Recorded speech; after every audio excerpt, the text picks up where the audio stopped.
हुआ है क्या? हाँ sir. Okay sir. Okay sir. Good evening to all of you sir again. ठीक है चलो।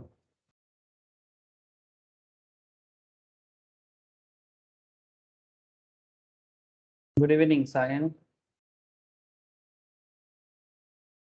Good evening sir. Good evening sir.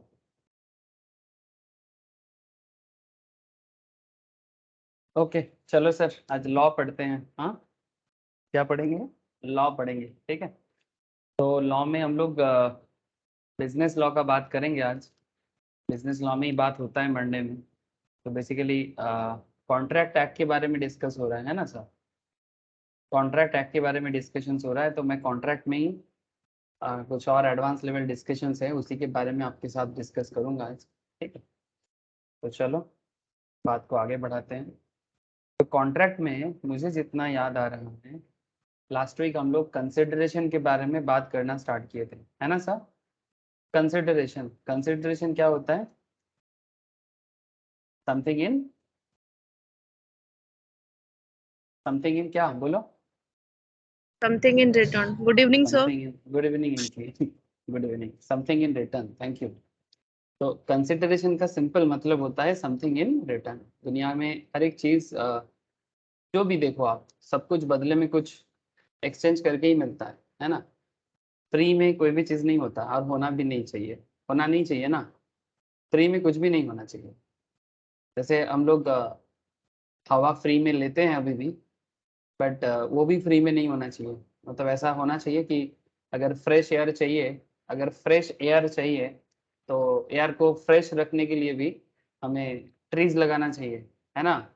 नहीं तो वो भी नहीं मिलता। जैसे क्या हो रहा है ना, डे बाई डे डेवलपमेंट बढ़ रहा है। डेवलपमेंट मतलब बेसिकली कॉन्क्रेटाइजेशन, है ना सर? हर चीज़ में कॉन्क्रेटाइजेशन हो रहा है। शॉपिंग मॉल, बिल्डिंग्स, है ना? ये मॉडर्नाइजेशन का एक ऐसा न्यू नेम है, ठीक है। पता नहीं ये कितना मॉडर्नाइजेशन है, बट देखता तो सब, आप भी देखते हैं, मैं भी देखता हूँ। तो क्वेश्चन इज दैट कि अगर जैसे कोई बोलेगा सर फ्रेश एयर जो है वो तो फ्री में मिलता है, बट आजकल सर अगर आप लोग एयर इंडेक्स को भी देखोगे ना, वर्ल्ड वाइड, तो एयर भी फ्री का जो मिलता है वो भी बहुत खतरनाक है। तो कहने का मतलब है कि अगर एयर भी थोड़ा सा, अगर आपको शुद्ध हवा चाहिए तो उसके लिए भी आपको कुछ करना चाहिए। पता है आप लोगों को? हाँ, मतलब हवा भी आजकल, फ्री का हवा भी बहुत बेकार हो गया। so that's a different part, but I hope you understand कि something in return must be there, है ना? अगर हम नेचर से कुछ लेते हैं तो नेचर को कुछ देना पड़ेगा। से फॉर एग्जाम्पल, मैं लास्ट दिन आप लोगों को माइंस के बारे में बोला था, याद है आप लोगों को? हाँ, माइंस, माइंस मतलब मैंने मोस्ट प्रोबेबली मुझे जितना याद आ रहा है सर, अरे आयरन ओर के बारे में बात किया था। Tata steel, steel authority of India limited, इस तरह का कुछ बिजनेस कॉन्ट्रैक्ट में बात हुआ था। तो मुझे एक चीज याद आया समथिंग इन रिटर्न पे, ऐसे आपसे बात करते। आप लोगों को पता है हमारे इंडिया में कुछ ऐसा जगह है जहाँ पर माइंस बहुत होता है, लाइक कोल माइंस। हाँ, जैसे आप लोग बताओ मुझे, कोल माइंस कहाँ अच्छा है ऐसा? रानीगंज, आसनसोल, धानबाद, झरिया, ये सब एरिया जानते हो आप लोग? झारखंड और वेस्ट बंगाल का कुछ एरिया है सर, ये एरिया। सर मैं आपको, ये देखो सर, ये यहाँ पर बेसिकली ये जो धानबाद, ये जो जोन है सर, जोन दिखाई दे रहा है क्या आप लोगों को? ये जो जोन है, कोलियाडी जोन है सर, कोलियाडी जोन, ठीक है सर। ऐसे ही माइन से याद आ गया मुझे। लास्ट दिन आप लोगों को आयरन और बताया था, आज पता नहीं कैसे कोल माइंस के बारे में याद आ गया, ठीक है। तो मेरा आपको बताना क्या है, कोल माइन इन रानीगंज, चलो देखते हैं। कोई भी कोल माइन है क्या? सर शेयर नहीं। स्क्रीन शेयर नहीं है sir? Oh sorry sir, thank you sir, thank you. Just आपको दिखाना चाहता कि जस्ट आप कोल माइन देखो, कोल माइंस देखो, कोल माइंस, कोल माइंस, या झरिया, धानबाद में बहुत ज्यादा कोल माइंस नजर आता है। जस्ट लुक एट सर, तो जैसे आई होप कि आपको कोल माइंस दिखाई दे रहा है और मैप वाइज भी आप देख पा रहे हो। तो सर ये कोल जो है, आज अगर हम लोग अभी इंटरनेट पे बात कर रहे हैं या फिर आपके घर में लाइट जल रहा है, एसी चल रहा है, फैन चल रहा है ना, हम लोग कंप्यूटर के थ्रू से क्लास कर रहे हैं, हाँ सर, या फिर वट एवर एवरीथिंग, जो कुछ भी मॉडर्नाइज चीज देखते हैं, इसके पीछे कोल का बहुत बड़ा रोल प्ले है। शायद ये ना होता तो कुछ ना होता। ये सर नो, कोल ना होता तो जो कुछ भी हम लोग आज देखते हैं कुछ भी नहीं होता सर, ठीक है। बिकॉज ये जो इलेक्ट्रिसिटी जिसके कारण एवरीथिंग होता है, ठीक है, ये कोल, कोल से पावर जनरेट होता है, फिर वहां से इलेक्ट्रिसिटी जनरेट होता है, फिर इलेक्ट्रिसिटी के थ्रू से हम लोग लाइट जलाते हैं। आजकल लाइट क्या क्या क्या नहीं जला देते हैं सर, ठीक है। तो कॉन्सेप्ट इज दैट कि ये कोल माइंस हमें फैसिलिटीज प्रोवाइड करते हैं, ये कोल माइंस हमें बिजनेस प्रोवाइड करता है, ये कोल माइंस हमारा इकोनॉमिकल कॉन्सेप्ट में डेवलपमेंट लाता है, सब कुछ ठीक है। बट बदले में हमारा भी कुछ रोल प्ले होता है, क्योंकि नेचर से इतना लेते हैं तो नेचर को कुछ देना चाहिए ना। जैसे मैं आपके साथ फ्रेश एयर का बात कर रहा था, जैसे जो कोल माफिया लोग होते हैं, ये जो इतना बड़ा बड़ा गड्ढा खोद के कोल माइन से कोल निकालते हैं, बदले में रूल है कि उसमें मिट्टी या बालू सैंड ये सब से फिल करना चाहिए, ठीक है। लेकिन उतना भी करने में लोगों को दिक्कत है। कहा जाता है एज पर दी साइंटिस्ट एंड एक्सपर्ट्स के हिसाब से कि आसानसोल, धानबाद, ये सब जो एरिया है, यहाँ का जो वेदर मतलब जो बेसिकली एयर कंडीशंस, मतलब हवा का जो हालत है या फिर जो मिट्टी का जो सिचुएशंस है, इतना ज्यादा फ्रेजाइल हालत में है कि कुछ भी हो सकता है। बिकॉज इतना ज्यादा कोलियरी से कोल निकाला तो जाता है as per our need, as per countries need, as per world need. But problem is that हम लोग समथिंग इन रिटर्न में इसको भरपाई करना, एटलीस्ट कम से कम मिट्टी का जो पार्ट है कम से कम उसे तो बंद करो, वो भी प्रॉपरली नहीं करता, उसमें भी 2 नंबर ही करते हैं हम लोग। तो ऐसा बहुत रीजंस है, मैं आपको जस्ट एक बताया, ठीक है। ऐसा कहानी बहुत है, ऐसा एक कहानी नहीं है। तो मेरा कहने का मतलब है something in return concept, not just in law, something in return एक एक एक बहुत बड़ा कॉन्सेप्ट है, ठीक है, कि फ्री में कुछ नहीं होना चाहिए, कंसिडरेशन मस्ट बी देयर, ठीक है। फ्री में कुछ नहीं होना चाहिए, कंसिडरेशन मस्ट बी देयर, ठीक है। सो ये जो कॉन्सेप्ट है, ये कॉन्सेप्ट बिजनेस लॉ का एक बहुत बड़ा हिस्सा है सर। बट अगर आप इसको फील करोगे in any kind of concept में, ये बहुत बड़ा कॉन्सेप्ट। चलो बहुत अच्छा है, हम लोग अभी धीरे धीरे कंसिडरेशंस पे थोड़ा सा अंदर जाएंगे। अंदर मतलब कुछ और बात है जो लास्ट दिन मैंने कंसिडरेशंस में नहीं बोला था बट आज बोलना है, ठीक है सर। चलो अच्छा, मैंने जिन लोगों का बिजनेस लॉ का कुछ पहला 4-5 क्लासेस अगर मिस है, ठीक है, मैं उन लोगों को क्लास का लिंक शेयर किया, प्लीज आप लोग एक बार गो थ्रू कीजिएगा, ठीक है। लाइक दीपायन, रवि, अगर इन लोगों का, ठीक है, और भी कोई है अगर मेरे से बाई चांस मिस हो रहा है तो प्लीज आप लोग एक बार ना कॉन्ट्रैक्ट एक्ट का जो फर्स्ट 3-4 लेक्चर्स हैं एक बार गो थ्रू कर लीजिए सर, जहाँ पर मैंने ऑफर, एक्सेप्टेंस, ठीक है, एग्रीमेंट, ठीक है, इसके बारे में बात किया है। तो अगर कोई भी डाउट है वो डिस्कस कर लीजिए, ठीक है। लेकिन मेरे हिसाब से एक बार कर लेना बहुत जरूरी है, अभी फिर से बाद में जब मैं रिवाइज कराऊंगा फिर एक बार कर लीजिएगा, ठीक है। लेकिन अभी फिलहाल कंसिडरेशन जो मैंने लास्ट दिन किया था उस टाइम पे भी मैंने लॉ का जो बेसिक स्ट्रक्चर है मैं बताया था, ठीक है। ऐसा नहीं कि मैंने रिवाइज नहीं करवाया था, मैंने रिवाइज करवाया था। तो आई होप कि आप लोगों को लॉ का बेसिक जो एरिया है या स्ट्रक्चर है वो आइडिया लग चुका है। लेकिन अभी मैं आपके साथ कंसिडरेशंस पे बात कर रहा हूँ, और कंसिडरेशंस पे लास्ट दिन मैंने केस स्टडीज भी किया आप लोगों के साथ, है ना। केस स्टडीज किया बिजनेस में कंसिडरेशन कितना जरूरी है, और एक बहुत इंटरेस्टिंग कॉन्सेप्ट था कि no consideration no contract, no consideration no contract, बिना कंसिडरेशन का कॉन्ट्रैक्ट होना ही नहीं चाहिए। ये बेसिक्स है बिजनेस का, ये बिजनेस का बेसिक्स लॉ है सर, ठीक है। इतना तो होना ही चाहिए, इतना तो होना ही चाहिए सर। आगे बात करें, चलो सर ठीक है आगे बात करते हैं।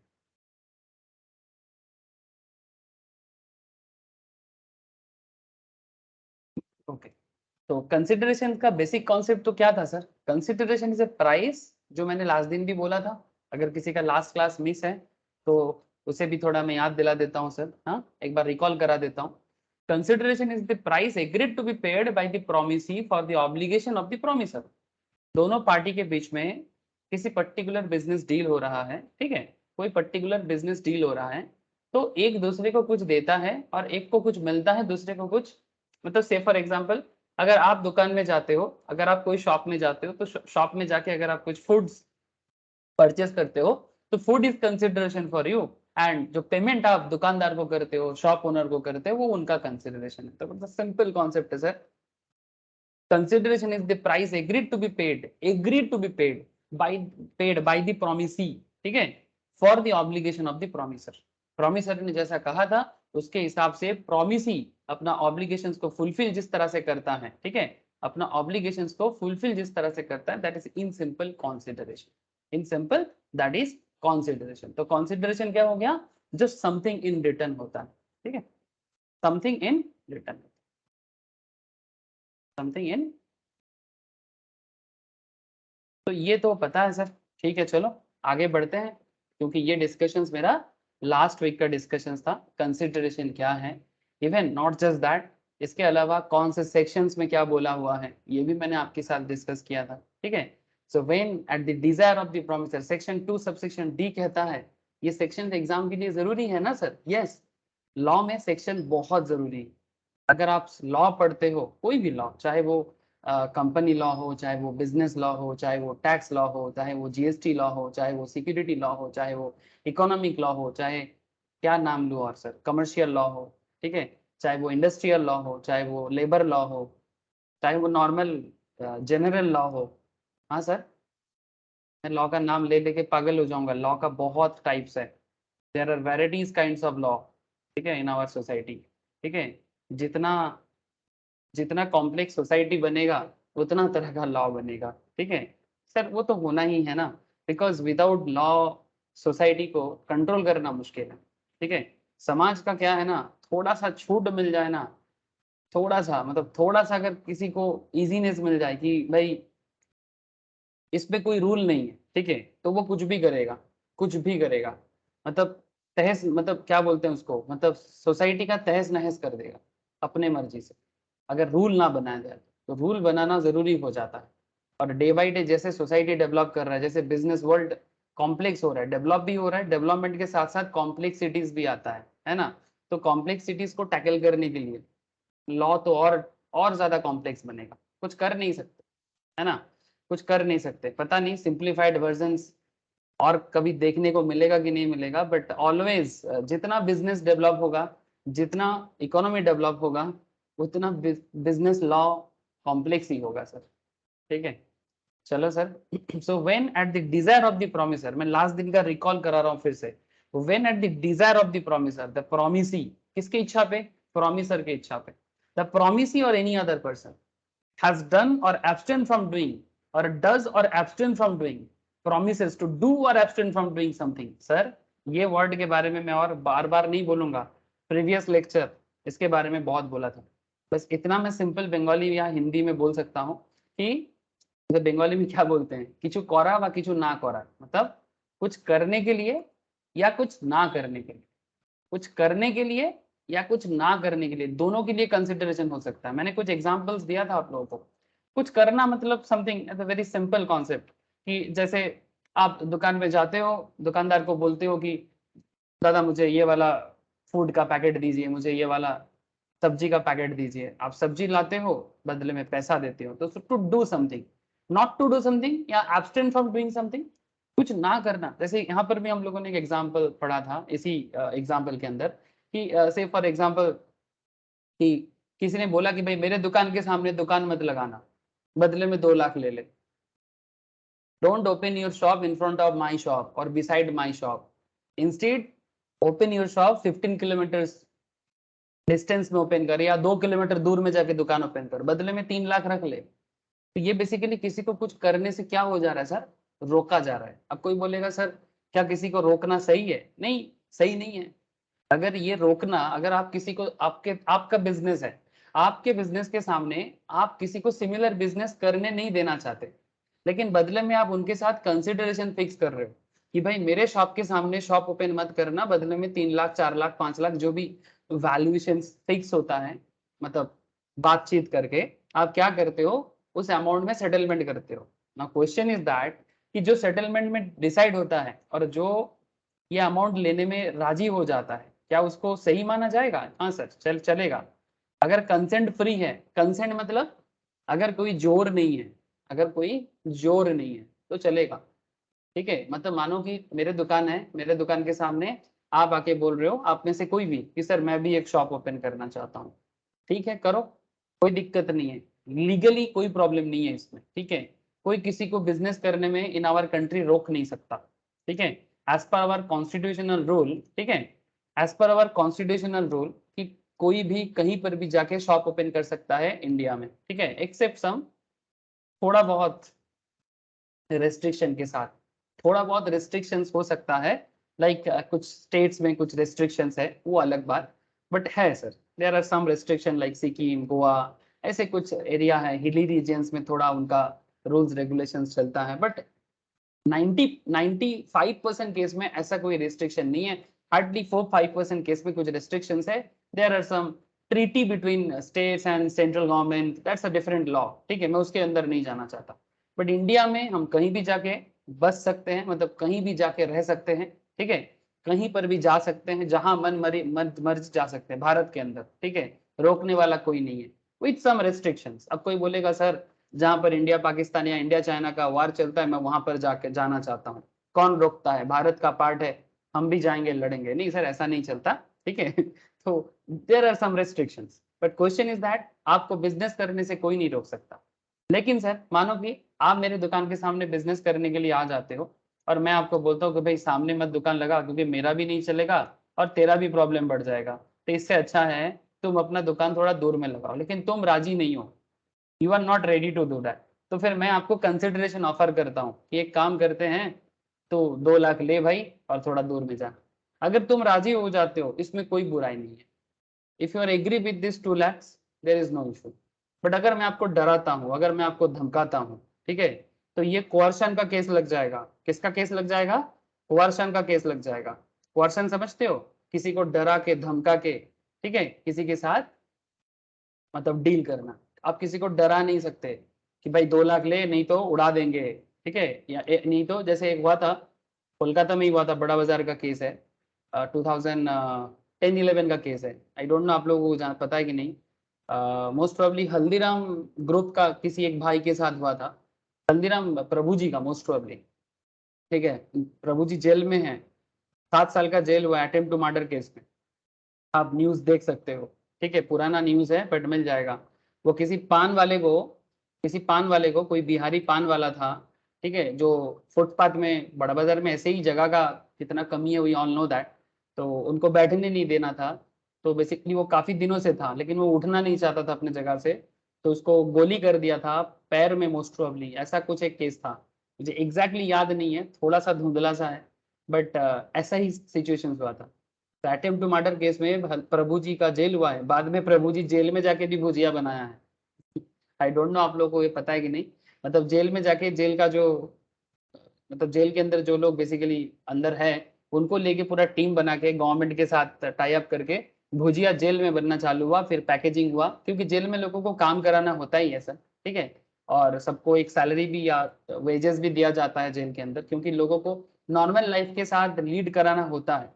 तो ऐसा बहुत सारा कहानी है, कहानी कम नहीं है, ठीक है, लेकिन आप लोगों का बिजनेस लॉ का नॉलेज डेवलप होने से ऐसा बहुत कहानी आप लोग खुद भी जान जाओगे सर, ठीक है। मैं कितना कहानी आपको बोल पाऊंगा, ठीक है, इतना कहानी तो मतलब बोलते रह जाएंगे, खत्म नहीं होगा, लेकिन अगर आप लॉ समझ जाते हो ना, कहीं पर भी कुछ भी पढ़ोगे ना आपको हर चीज में कहानी नजर आएगा, ठीक है। तो ये बिजनेस की कहानी है, लॉ और क्या है, law is nothing more than a business की स्टोरी, ठीक है, बस with some sections with some articles, यही सब तो जानना है। तो चलो सर मैं आज कंसिडरेशंस पे थोड़ा आगे बढ़ता हूँ, ठीक है। अच्छा, ये एक कॉन्सेप्ट में मैंने लास्ट दिन आप लोगों को छोड़ा था, मुझे जितना याद है, sued by a third party to a contract, है ना सर, याद है? Sued by a third party to a contract. उससे पहले मैं आपको पढ़ाया था कि लीगल रूल्स रिगार्डिंग कंसिडरेशन, ठीक है, legal rules regarding consideration last week. इससे पहले हम लोग आपको मैंने ये पढ़ाया था लीगल रूल्स रिगार्डिंग कंसिडरेशन, से कंसिडरेशन का क्या क्या लीगलिटीज है, इसमें कुछ केस भी मैंने बताया था, जैसे consideration must move at the desire of the promisor, ठीक है, मतलब प्रॉमिसर की इच्छा पे एक्चुअली कंसिडरेशन चलता है। इसके लिए केस के बारे में मैंने डिस्कस किया था, दुर्गा प्रसाद वर्सेस बलदेव का केस, ठीक है। कंसिडरेशन में मूव फ्रॉम प्रॉमिस और एनी अदर पर्सन, ठीक है। इसके ऊपर भी एक बड़ा फेमस केस लॉ है sir, Chinnaya versus Ramaiah, it's a very famous case law. Exam में इसके ऊपर बेस करके क्वेश्चंस बार बार पूछा गया है। 1882 का केस है, चिन्नाया वर्सेस रमैया, ठीक है। इसमें केस क्या था याद है ना, कि कोई एक माँ है, वो अपने बेटी को अपना जमीन अपना प्रॉपर्टी दे रहा है, लेकिन साथ में ये भी बता रहा है उसका भाई है, मतलब वो जो ओल्ड लेडी है उसका भाई है, मतलब जो लड़की है उसका मामा, ठीक है।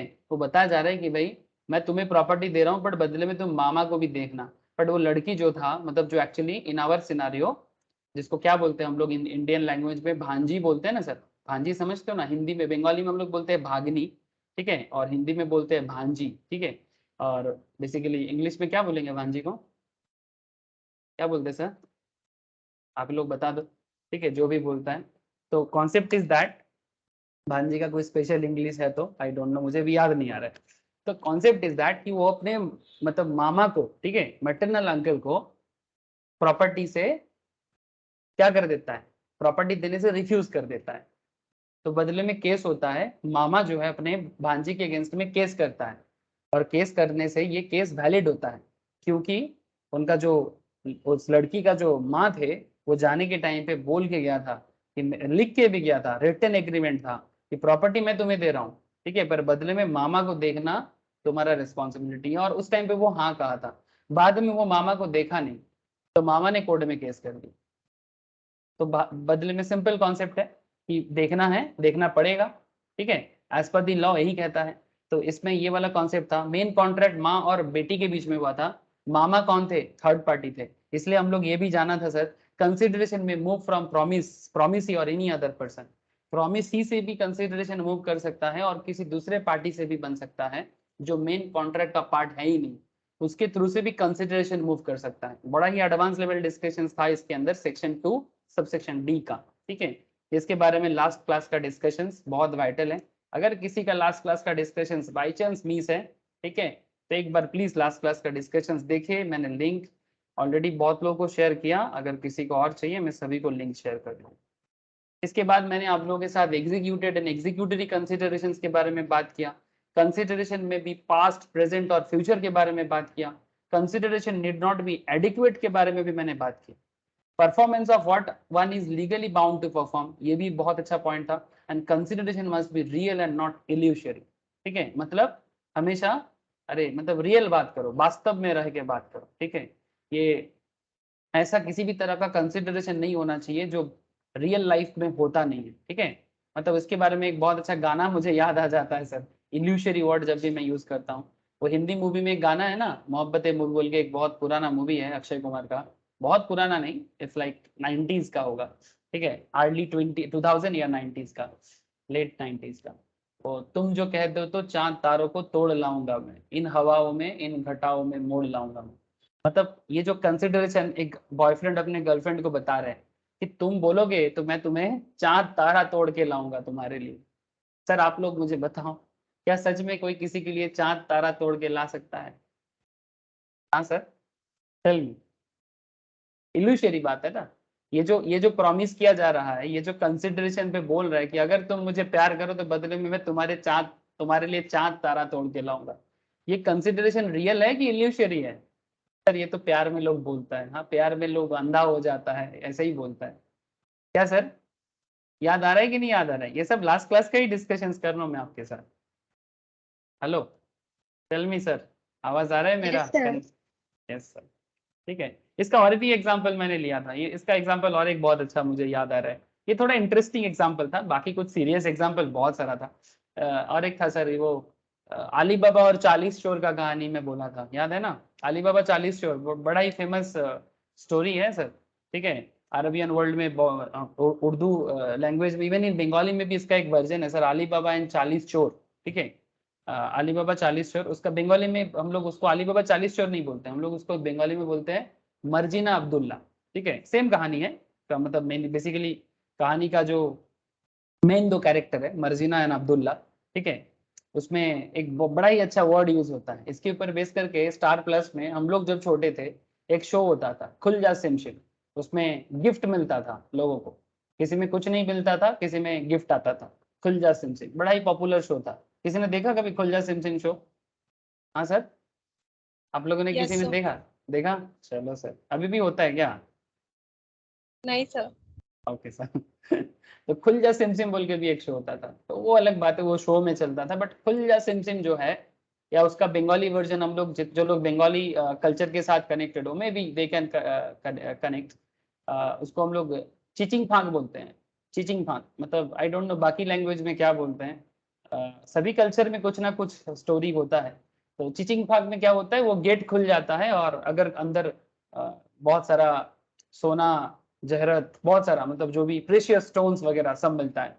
तो ये सब जो होता है ना सर, ये कहानी में होता है, रियल में नहीं। ठीक है, तो consideration must be real and not illusory. ठीक है, तो कंसिडरेशन के बारे में काफी अच्छा अच्छा कुछ पॉइंट था। लास्ट में एक पॉइंट था कंसिडरेशन के बारे में, consideration must not be unlawful. मतलब आप ऐसा किसी भी चीज का कंसिडरेशन नहीं बना सकते बदले में, किसी के साथ कोई बिजनेस डील हो रहा है और आप बोल रहे हो कि आप कोई अनलॉफुल ऑब्जेक्ट का या अनलॉफुल कॉन्सेप्ट में आप डील कर रहे हो। अनलॉफुल का बहुत एग्जांपल हो सकता है, कि जैसे से फॉर एग्जांपल कि जैसे मैं जो एग्जांपल मैंने लिया था कि ताजमहल बेच देना। बंटी बबली देखा आप लोगों ने? ये भी अनदर हिंदी मूवी है। इस कोई एक इंग्लिश हॉलीवुड मूवी का मोस्ट प्रॉब्लम मैंने जितना सुना था, बंटी और बबली। देखा किसी ने? पुराना पुराना है, हार्डली 2000। इसका सेकंड वर्जन भी आया है, मैं जितना सुना था, मैंने देखा नहीं। ठीक है, ये बड़ा ही, इसमें क्या कर रहा था जानते हो वो? इसमें सेकंड वर्जन में ये लोग है क्या, ये रिलीज हो गया ना ये वाला मूवी। हाँ, बंटी बबली 2। पहले पहले में था रानी मुखर्जी था, अभिषेक था और अमिताभ बच्चन था। वो ताजमहल बेच रहा था, ताजमहल फॉर सेल।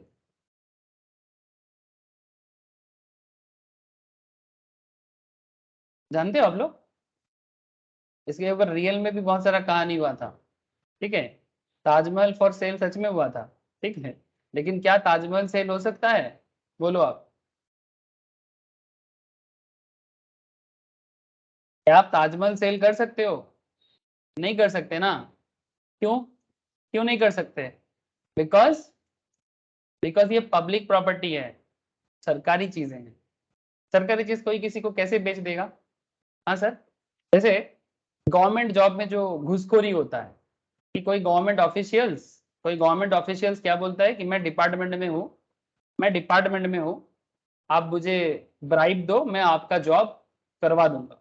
अब मुझे बताओ, ये लॉफुल काम है कि अनलॉफुल काम है? जैसे रिसेंटली हुआ है वेस्ट बंगाल का पिक्चर, आप लोग देख रहे हो, न्यूज फॉलो करते हो वेस्ट बंगाल पॉलिटिक्स का? अगर देखोगे ऐसे दूसरे स्टेट्स में भी ऐसा बहुत कहानी है, but recently West Bengal politics में ये मूवमेंट चल रहा है सर।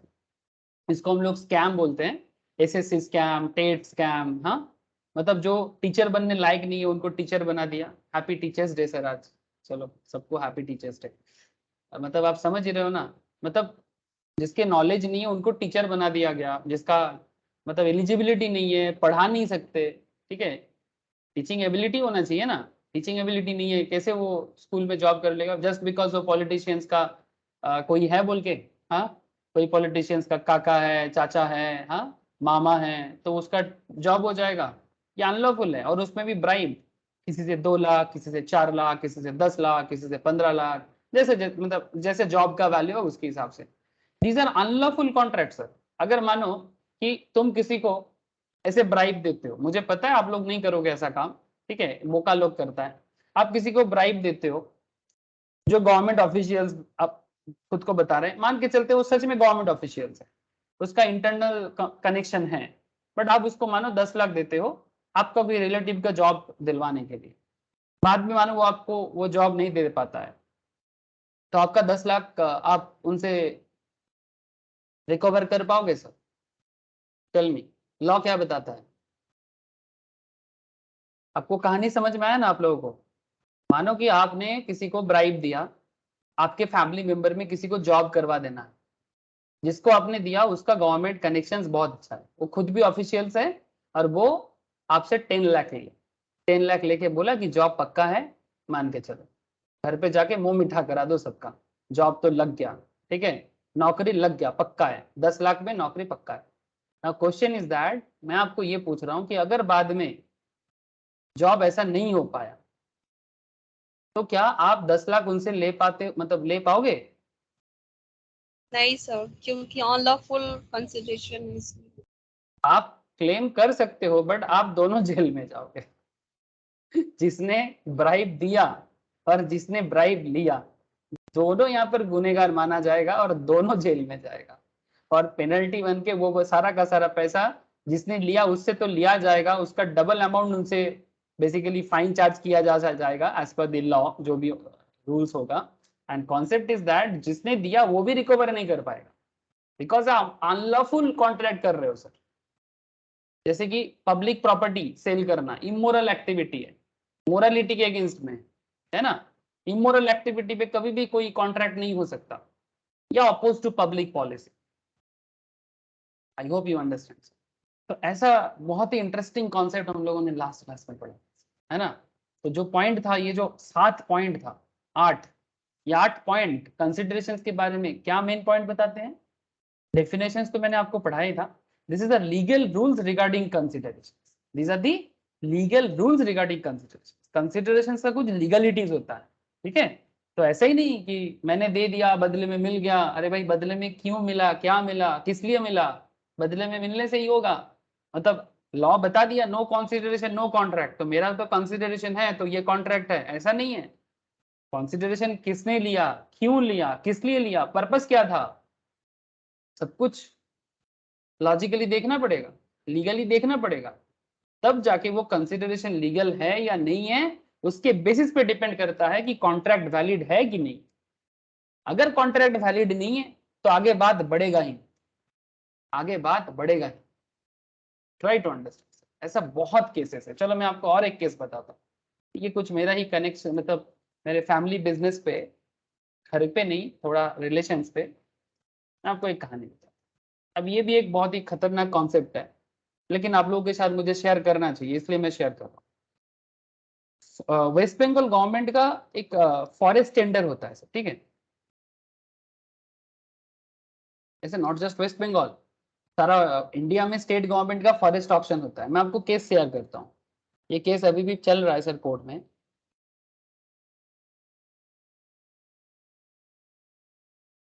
फॉरेस्ट, ध्यान से सुनना सर, क्या गजब गजब बिजनेस का बेसिक लेवल कॉन्सेप्ट है सर।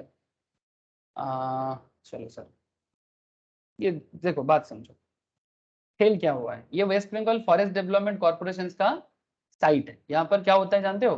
जैसे शेयर मार्केट में शेयर खरीदा जाता है ना, ऐसे जिनको लकड़ी का काम करना होता है ना, टिम्बर मर्चेंट, वुड मर्चेंट जो होता है ना, वो गवर्नमेंट ऑक्शन से ऐसे प्रोडक्ट बाई करता है। गवर्नमेंट जो वुड ऑक्शन में डालते हैं उसको यहाँ से परचेस करते हैं, ठीक है। तो ये थोड़ा मेरा फैमिली रिलेशंस में है, तो इसलिए मैं आपको समझा रहा हूँ कि केस क्या हुआ था वो समझो सर, ठीक है, कनेक्टेड। केस क्या था, ये लोग देखो सर, जो लोग नॉर्मली ये सब बिजनेस करते हैं ना, they are not very highly educated, ठीक है।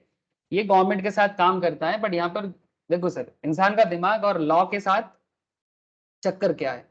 अब आप बोलोगे सर जो कोई भी बिजनेसमैन है क्या वो लॉ जान के बिजनेस करने आएगा? यस सर, जानना पड़ेगा। आप जिस फील्ड में रहोगे उस फील्ड का नियम के बारे में आपको जानकारी लेना पड़ेगा। अब कोई बोलेगा सर मैं तो पढ़ा लिखा नहीं हूँ, तो फिर सर वही तो लॉ बताता है, कॉन्स्टिट्यूशन ये भी बताता है हमें कि ignorance of law is not an excuse, ignorance of law is not an excuse. आप जानो क्या नियम है। तो प्रॉब्लम क्या हुआ, ये सुनो कॉन्ट्रैक्ट में क्या प्रॉब्लम हुआ। गवर्नमेंट के साथ इनका कॉन्ट्रैक्ट होता है, ये देखो सर, ये ऑक्शन रिजल्ट्स है, ठीक है। क्लिक करूंगा तो क्लिक करने से ये लॉगिन करना पड़ता है इसे, लेकिन आपको मैं बस थोड़ा सा ना दिखाना चाहता कि होता क्या है। एक सेकंड, ये देखो सर, आपको इमेज देख के पता चल रहा होगा, ये लकड़ी जो है रियल कॉन्सेप्ट है, बात को समझा करो। और केस क्या बना है वो भी आपको मैं बताता हूँ। कॉन्ट्रैक्ट में क्या प्रॉब्लम हुआ है, गवर्नमेंट क्यों मतलब बिजनेसमैन के अगेंस्ट में केस किया है। यहाँ पर गवर्नमेंट वर्सेस बिजनेस मतलब मर्चेंट एसोसिएशन, ये जो केस है ये है West Bengal forest department versus WB forest department versus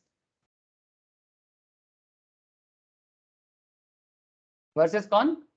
forest merchant association, ठीक है। मतलब फॉरेस्ट का जो मर्चेंट एसोसिएशन है, ऑलमोस्ट ऐसे डिफरेंट मर्चेंट एसोसिएशन होता है, ठीक है, मर्चेंट एसोसिएशन। अब इनके बीच में प्रॉब्लम क्या हुआ, गवर्नमेंट ऑफ वेस्ट बंगाल का जो फॉरेस्ट डिपार्टमेंट है ये मर्चेंट एसोसिएशन के अगेंस्ट में कोर्ट में केस कर दिया। क्या केस किया, गवर्नमेंट का मानना है कि मर्चेंट एसोसिएशंस, गवर्नमेंट का मानना है कि मर्चेंट एसोसिएशंस गवर्नमेंट का रेवेन्यू जानबूझ के लॉस करा रहा है। ये गवर्नमेंट का मानना है, रेवेन्यू लॉस करा रहा है। किस कौन करा रहा है, मर्चेंट करा रहा है, मर्चेंट एसोसिएशन करा। सर 2 मिनट सुनना सर, ये सब रियल लाइफ नॉलेज आपको बहुत हेल्प करेगा, ठीक है। अब गवर्नमेंट बोल रहे कि रेवेन्यू लॉस हो रहा है, लेकिन प्रूफ क्या है कि कैसे हो रहा है सर, किस केस में बोल रहा है गवर्नमेंट, आपके मन में क्वेश्चन आ गया ना। ये सर मैं इसीलिए तो बोला। अब ये जो गवर्नमेंट के साथ मर्चेंट एसोसिएशन का कॉन्ट्रैक्ट क्या होता है सर, पहले बात कि अगर किसी को मानो कि आप लोगों में से किसी को भी अगर वुड बिजनेस करना है तो आपको क्या होगा कि आपको रेस्पेक्टिव स्टेट गवर्नमेंट के रजिस्टर करना पड़ेगा, ठीक है। ये देखो बिडर रजिस्ट्रेशन देख रहे हो सर, अब अपने आप को रजिस्टर करके अगर आपके पास पैसा है और अगर आपको लकड़ी का नॉलेज है, ठीक है, इफ यू नो, हाँ मतलब ये जो आपके घर में फर्नीचर्स बनता है ये सब लकड़ी से ही तो बनता है सर, ठीक है, चाहे वो प्लाई का बना हो चाहे वो सॉलिड वुड का बना हो, but everything is from wood. So ये वुड से ही बहुत सारा चीजें बनता है सर, तो आपको वुड का नॉलेज होना चाहिए तभी आप जा सकते हो ऐसे बिजनेस पे, ठीक है सर। मार्केट बहुत बड़ा है, you can go, but point is that if you don't have knowledge, हर चीज का अपना नॉलेज होना चाहिए, तो आप रजिस्टर करके पैसा लगा के यहाँ से लॉग इन करके आप माल खरीद सकते हो। इसको ऐसे ही बोला जाता है लॉट बाई करना, ऐसे शेयर मार्केट में जैसे होता है, ठीक है। तो इस देखो सर मैं आपको जस्ट सेल लॉट दिखाता हूँ, जस्ट एग्जाम्पल के लिए मैं आपको बता रहा हूँ कि गवर्नमेंट के साथ रियल लाइफ कॉन्ट्रैक्ट कैसे होता है, मैं आपको बस बताना चाहता हूँ। इसको सेल लिस्ट बोलते हैं। ये सेल लिस्ट में गवर्नमेंट बता देता है कि देखो सर इसका West Bengal government of West Bengal का सॉल्ट लेक में इसका हेडक्वार्टर है, ठीक है। हेडक्वार्टर से ही इसका पूरा डिटेल्स गवर्नमेंट के पास कहाँ क्या लकड़ी का लॉट है, ठीक है, वो गवर्नमेंट को पता है। इसमें अमाउंट जमा करने का भी कुछ लास्ट डेट होता है। मोटा मोटी ये देखो सर, ये बांकुड़ा फॉरेस्ट का एक लकड़ी का एक बिजनेस डील है सर, ध्यान से देखना। गवर्नमेंट बता रहा है कि बरजोरा बोल के एक डिपो है, ये जंगल के अंदर होता है ये सब सारा का सारा, ठीक है, सारा जंगल के अंदर बरजोरा बोल के एक डिपो है, उसके अंदर साल का 16 फीट लेंथ का पोल है। पोल, ठीक है, पोल मतलब बेसिकली हम लोग इसको नॉर्मल लैंग्वेज में बोली भी बोलते हैं, ठीक है, मतलब पोल। तो साल पोल 16 फीट का, टोटल जो इसका साइज है वो है आपका 33 MQ का, ठीक है, टोटल नंबर अच्छा 33 स्टेक्स है इसका, ठीक है। MQ भी बोलते हैं इसको, मतलब क्यूब में इसका बेसिकली कॉन्सेप्ट बोला जाता है। अब उतना डिटेल्स में जाने का जरूरत नहीं है सर। तो 31 से 40 सेंटीमीटर का है। अब यहाँ पर क्या होगा, आपको दाम देना पड़ेगा, वो दाम लाइव ऑक्शंस में होता है, वो लॉग इन करके जाना पड़ेगा, ठीक है, वो लॉग इन करके आपको अंदर जाना पड़ेगा, तब आप उसका दाम दे सकते हो। तो मोटा मोटी आपको मैं इतना बोलता हूँ कि मोटा मोटी एक लॉट लेने के लिए आपके अंदर आपके पास कम से कम 50,000 से 1 लाख तो होना ही चाहिए, ठीक है। ऐसा दाम तो होता है। अब सरकार ना अपना पहला स्टार्टिंग दाम देता है 25,000, 30,000, ठीक है, एग्जाम्पल के लिए, और गवर्नमेंट चाहता है कि कम से कम 50,000 तो मिले, depending on the quality of लकड़ी, ठीक है, quality of would, quality of, चाहे वो साल पेड़ का हो चाहे वो टिक वुड का हो, बहुत सारा अलग अलग पेड़ होता है सर। ये देखो यूकलिप्टस, ठीक है, डिफरेंट वुड होता है। व्हाट इज द कॉन्सेप्ट कि गवर्नमेंट चाहता है कि आप आओ, गवर्नमेंट के साथ कॉन्ट्रैक्ट करो, बीड करो, और गवर्नमेंट को लकड़ी खरीद के उनको पेमेंट करो। तो गवर्नमेंट का बड़ा सिंपल काम है कि अगर मानो कि ये वाला लॉट अगर आप बाई करना चाहते हो 16 फुट का जो स्टेक्स है, इसको बाई करने के लिए गवर्नमेंट आपसे चाहते हैं कि आप 25-30 हजार का जो भी गवर्नमेंट ने दाम दिया, अब बीड होता है, अब अलग अलग बिजनेसमैन आ गया, ए है, बी है, सी है, डी है, बहुत अलग अलग लोग। अब कोई बोलता है कम से कम 1,500 का एक्स्ट्रा देना पड़ता है, तो ऐसा करते करते 50,000 तक दाम उठ जाता है, ठीक है। तो गवर्नमेंट फिर बाद में देख लेते कि हाईएस्ट बिड किसने किया, गवर्नमेंट उसी को देता है। सर आपको बिजनेस समझ में आ रहा है, ये मुझे प्लीज बताओ। हेलो सर, मैं एक रियल कॉन्ट्रैक्ट का आपको हिसाब बता रहा हूँ, कंसिडरेशन का एक प्रॉब्लम बता रहा हूँ। क्या आप लोगों को अभी तक का जो कहानी मैंने सुनाया, जो रियल केस स्टडीज हैं, क्या आपको समझ में आ रहा है बात, इतना मुझे बताओ। हेलो, टेल मी सर, है ना, बड़ा ही सिंपल है कि गवर्नमेंट ऐसा नॉट जस्ट लकड़ी, बहुत सारा चीजें का ऑक्शन करता है। ठीक है, गवर्नमेंट रिसोर्सेज। जैसे कोल का भी सिमिलर काइंड ऑफ होता है, उसका थोड़ा अलग कॉन्सेप्ट है, वो और हाई वैल्यू कॉन्सेप्ट है। ये फॉरेस्ट है, फॉरेस्ट प्रोड्यूस है। अब यहाँ पर होता क्या है कि गवर्नमेंट तो आपको बोला कि भाई एक दाम आपको दे दिया, ठीक है, अब उस दाम पे आपको जो हाईएस्ट बिड करेगा गवर्नमेंट उसको दे देगा वो वाला particular lot. Now question is that कि ऐसा बिडिंग प्रोसेस में माल का दाम बढ़ जाता है और गवर्नमेंट वही चाहता है। गवर्नमेंट का ऑफिशियल रेट से बीड होते होते 45-50 के आसपास दाम चला जाता है एक एक लॉट का। अगर कोई 2 लॉट लेना चाहता है तो कम से कम 1 लाख, 4 लॉट लेना चाहेगा तो 3 लाख 4 लाख का एक सर्टेन ऑप्शंस में एक एक बिजनेसमैन इतना परचेस कर ही लेता है, ठीक है। नाउ क्वेश्चन इज दैट कि तो बिजनेसमैन का प्रॉब्लम क्या है? बिजनेसमैन का प्रॉब्लम है कि ये जो दाम बिडिंग करते करते उड़ जाता है ना, हाई रेंज में चला जाता है, बिजनेसमैन ये नहीं चाहता। गवर्नमेंट जो चाहेगा, ये तो सिंपल है ना, बायर सेलर का जो कॉन्सेप्ट है कि बायर हमेशा चाहता है कि दाम कम रहे और सेलर चाहता है कि दाम ज्यादा हो जाए। नाउ मार्चेंट वाले लोग क्या सोच रहे हैं कि ये लोग ना अपने अंदर ना एक यूनिटी बना लिया, एसोसिएशन बना लिया। तो ये लोग ना पहले से प्री डिसाइडेड कर लेता है कि गवर्नमेंट कुछ भी दाम लगाए, हम लोग एक सर्टेन अमाउंट के ऊपर बीड ही नहीं करेंगे। और वो लोग ना ग्रुप बना के बीड करता है। मतलब बेसिकली ये कंपटीशन लॉ के हिसाब से गलत है। एज पर कंपटीशन लॉ आप लोग अभी नहीं पढ़ोगे, जब आप लोग इंटरमीडिएट या फिर एग्जीक्यूटिव लेवल में आ जाओगे ना, या CSEMA final CS executive level में एक लॉ होता है सर, इकोनॉमिक लॉ बोलते हैं, वहां पर कंपटीशन लॉ होता है। तो एज पर कंपटीशन लॉ ऐसे यूनिटी बना के माल का दाम को मैनिपुलेट करना ये गलत है। अब बताओ मार्चेंट एसोसिएशन में हार्डली 10 पास 12 पास जोर से जोर कोई ग्रेजुएट लोग मिलके बिजनेस के लिए आ रहे हैं, जंगल में जाके माल परचेस करता है। ये लोग इकोनॉमिक लॉ पढ़ के क्या होगा क्या? लेकिन सर अगेन वही बात है, ignorance of law is not an excuse. अब देखो ये लोग, अब बिजनेसमैन की तरफ से भी ना कुछ जेन्युइन प्रॉब्लम था। इनका क्या प्रॉब्लम है?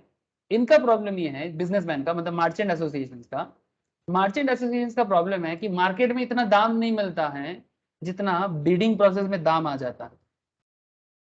बीड करके ऑफिशियल प्राइस बढ़ते बढ़ते 50,000 हो जाता है। अब वही लकड़ी कोलकाता मार्केट में बेचना है, कंस्ट्रक्शंस के काम में, फिर आपका बेकरी बिजनेस में, ये सब जगह में लकड़ी का बड़ा यूज है। फर्नीचर का जो लोग डीलर्स होता है, ठीक है, कोलकाता मार्केट इसको बेचना है। क्वेश्चन इज दैट कि 50,000 का मार्केट में दाम नहीं मिलता प्रॉपरली। अब इतना सारा लॉट अगर 50,000 में खरीद के 52,000 में बेचना पड़े तो मुश्किल। अब इसमें मार्चेंट एसोसिएशन का कुछ और भी प्रॉब्लम था, क्योंकि मार्केट में कुछ 2 नंबर ही माल भी आ जाता है। जैसे जो जंगल का जो चोर होता है ना, वो लोग सस्ता चोरी करके मार्केट में सस्ता दाम में निकाल देते हैं। अब जो लोग रजिस्टर्ड है, जो लोग ओरिजिनल बिजनेसमैन है, वो भी इसमें फंस जाता है। अब इसीलिए गवर्नमेंट ये बात सरकार को बोला, बट सरकार कभी ये बात माना ही नहीं। अब प्रॉब्लम क्या है, ये लोग एसोसिएशन बनाया, अब एसोसिएशन बना के दाम पे मैनिपुलेशन कर रहे हैं, और इस मैनिपुलेशन के चक्कर में गवर्नमेंट का रेवेन्यू लॉस हो रहा है। मतलब कंसिडरेशन में प्रॉब्लम ना सर। हेलो, ये पूरा खेल किसको लेके है? कंसिडरेशन को लेके। मार्चेंट वाले चाहते हैं कि लोग थोड़ा कंसिडरेशन कम करे, और गवर्नमेंट चाहते हैं कि मेरा कंसिडरेशन जितना होना चाहिए आप लोग उसको मैनिपुलेट कर रहे हैं, क्योंकि गवर्नमेंट का कंसिडरेशन है मनी और मार्चेंट का कंसिडरेशन से वुड। बट ये वुड के लिए कंसिडरेशन मनी उनको पे करना पड़ेगा, किसको? मर्चेंट को।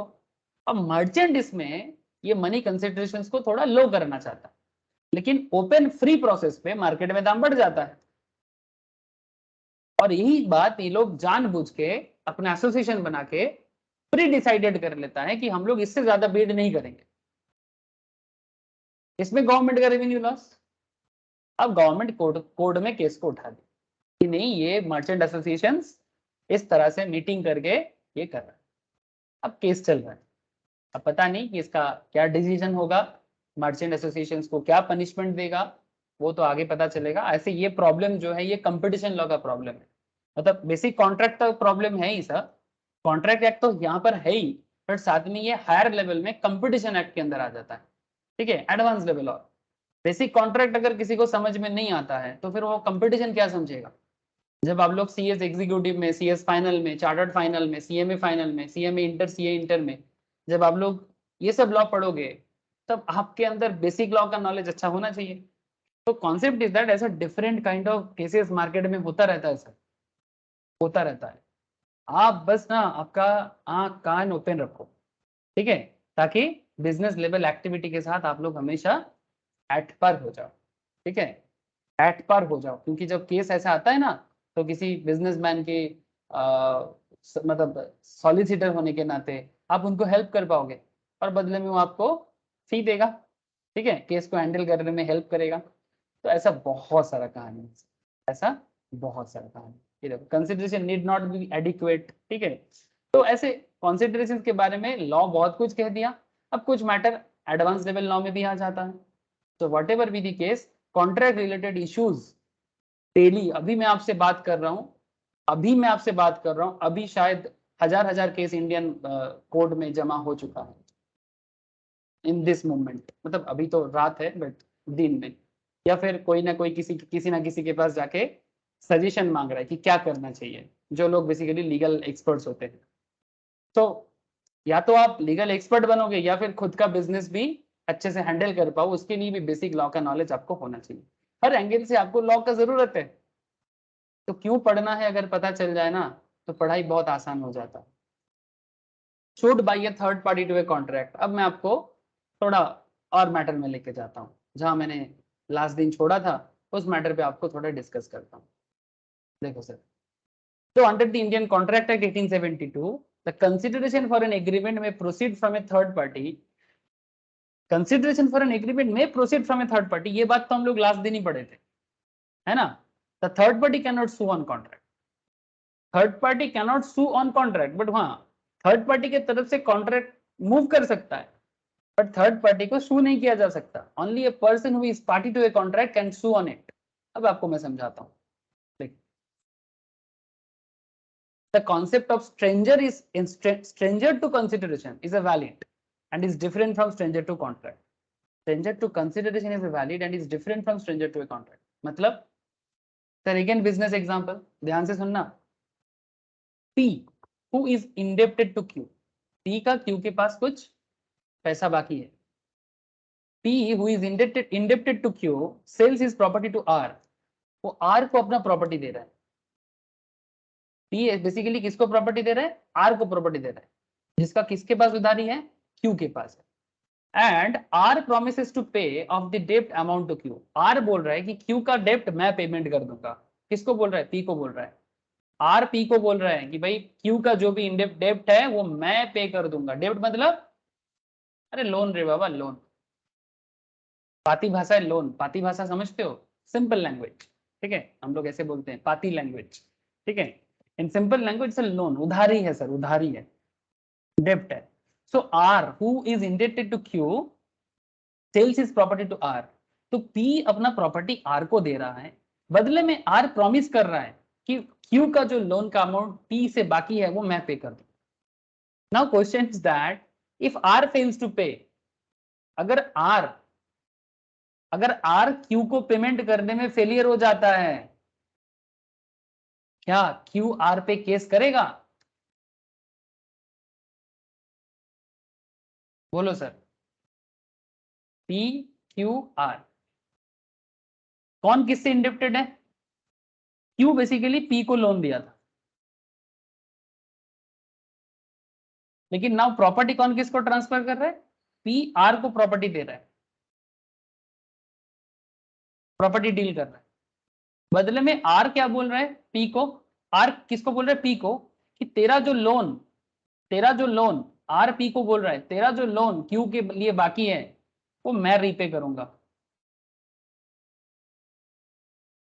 R will repay P's loan to Q. Now question is that sir ये तो हो गया कॉन्ट्रैक्ट को एग्जीक्यूट करने का पहले का बात कि भाई ऐसा ऐसा होगा, लेकिन जब टाइम आया तब R ने रीपे करने में फेलियर हो गया। किसको, Q को। क्या Q R पे केस कर सकता है? Hello,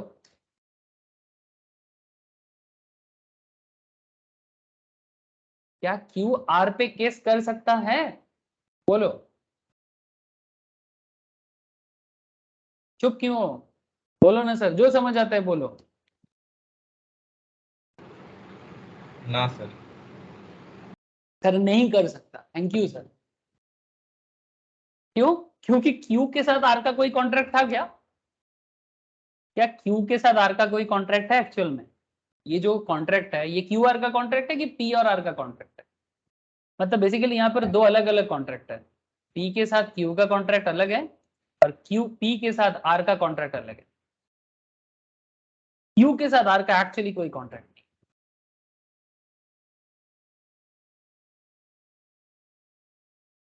So in this kind of situations, R जो है मतलब P और Q के बीच में जो प्रॉब्लम कहाँ हुआ? प्रॉब्लम P और Q के बीच में हुआ। Q को पैसा नहीं मिला जो Q को P से मिलने वाला था। केस में ट्विस्ट कहां पर आया? ट्विस्ट ये आ गया कि P और Q के बीच में जो लोन मतलब P को जो Q को लोन रिपे करना था, जो P R को बोला था कि प्रॉपर्टी बेचने के बाद कि भाई तुम दे देना, बट R ने फेलियर हो गया। अब Q R के पास नहीं जाएगा because R for Q is stranger to a contract. Main party for Q is P, क्योंकि Q P के साथ कॉन्ट्रैक्ट हुआ था R का, P का Q के साथ कॉन्ट्रैक्ट हुआ था P का, R का नहीं। तो अगर बोलना है तो P को जाके बोलो, बिकॉज R कौन है यहाँ पर? स्ट्रेंजर है, स्ट्रेंजर है, स्ट्रेंजर टू ए कॉन्ट्रैक्ट है। It's a very simple case. So Q cannot sue R। अगर Q को सू करना है तो P पे केस कर सकता है। I hope you this is clear now. ठीक है, तो should by a third party to a contract. In such a situation, Q has no right to sue as R is stranger to a contract. अब stranger to consideration क्या होता है मैंने आपको बताया। stranger to considerations में वो चिन्ना versus Ramaiah का केस याद है सर? मामा भांजी और माँ, मतलब माँ बेटी और उनका भाई, माँ का भाई मतलब बेटी का मामा, लड़की का मामा। वहां पर मामा के साथ एक्चुअली उनका दीदी का कोई कॉन्ट्रैक्ट नहीं था, लेकिन फिर भी मामा प्रॉपर्टी का बेनिफिट लेने के लिए था, मतलब कंसिडरेशंस में अपना अधिकार मांगने के लिए उनके पास राइट है। बट वो तो कंसिडरेशन का था। The concept of stranger to consider is valid and is different from stranger to contract, जो मैंने ऑलरेडी लास्ट क्लास में बोला था। अगर किसी को ये बात थोड़ा कंफ्यूजन लग रहा है तो एक बार प्लीज लास्ट क्लास एक बार देखो वापस, कि वो रमैया वर्सेस चिन्नैया वर्सेस रमैया, उस केस में क्या हुआ था। चिन्नैया वर्सेस रमैया केस में क्या हुआ था? ये वाला केस कंसिडरेशन में मूव फ्रॉम प्रोमिस और एनी अदर पर्सन। तो बड़ा ही इंटरेस्टिंग केस और बड़ा फेमस केस। ठीक है सर, तो ये केस आपको क्या सिखाता है? Sued by a third party to a contract. कब किस केस में थर्ड पार्टी केस कर सकता है, बट इसका भी कुछ एक्सेप्शनल है, चलो आगे बताते हैं। The aforesaid rule that stranger to a contract cannot sue is known as doctrine of privity of contract। यहां पर बात को समझे। The aforesaid rule जो मैंने आपको अभी समझाया, that stranger to a contract, stranger मतलब समझते हो ना आप लोग, unknown person, stranger to a contract cannot sue। Stranger to a contract cannot sue का मतलब जो होता है उसको लॉ के भाषा में doctrine of privity of contract बोलते हैं। Very very important point. Contract act means a very important point. Doctrine of privity of contract is however subject to certain exceptions. अब ये doctrine of privity of contract का कुछ exceptions भी हैं। अब देखो, अब आप बोलोगे सर इतना झमेला काहे करते हो? सर मैं कहां कर रहा हूं, बिजनेस वर्ल्ड कॉम्प्लेक्स हो जाता है, ह्यूमन सोसाइटी कॉम्प्लेक्स हो जाता है, तो ये तो लॉ में आपको पढ़ना पड़ेगा और तभी तो आप लोग चार्टर्ड सीए में बनोगे। अच्छा, in case of trust, trust के केस में क्या होता है ध्यान से सुनना। अ beneficiary can enforce his right under the trust though he was not a party to the contract between the settler and trustee।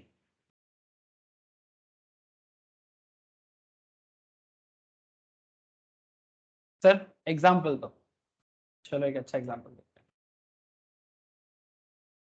Sir आप लोग ये जानते हो, इट्स लाइक अनाथ आश्रम जो होता है ना, क्या बोलते हो इसको?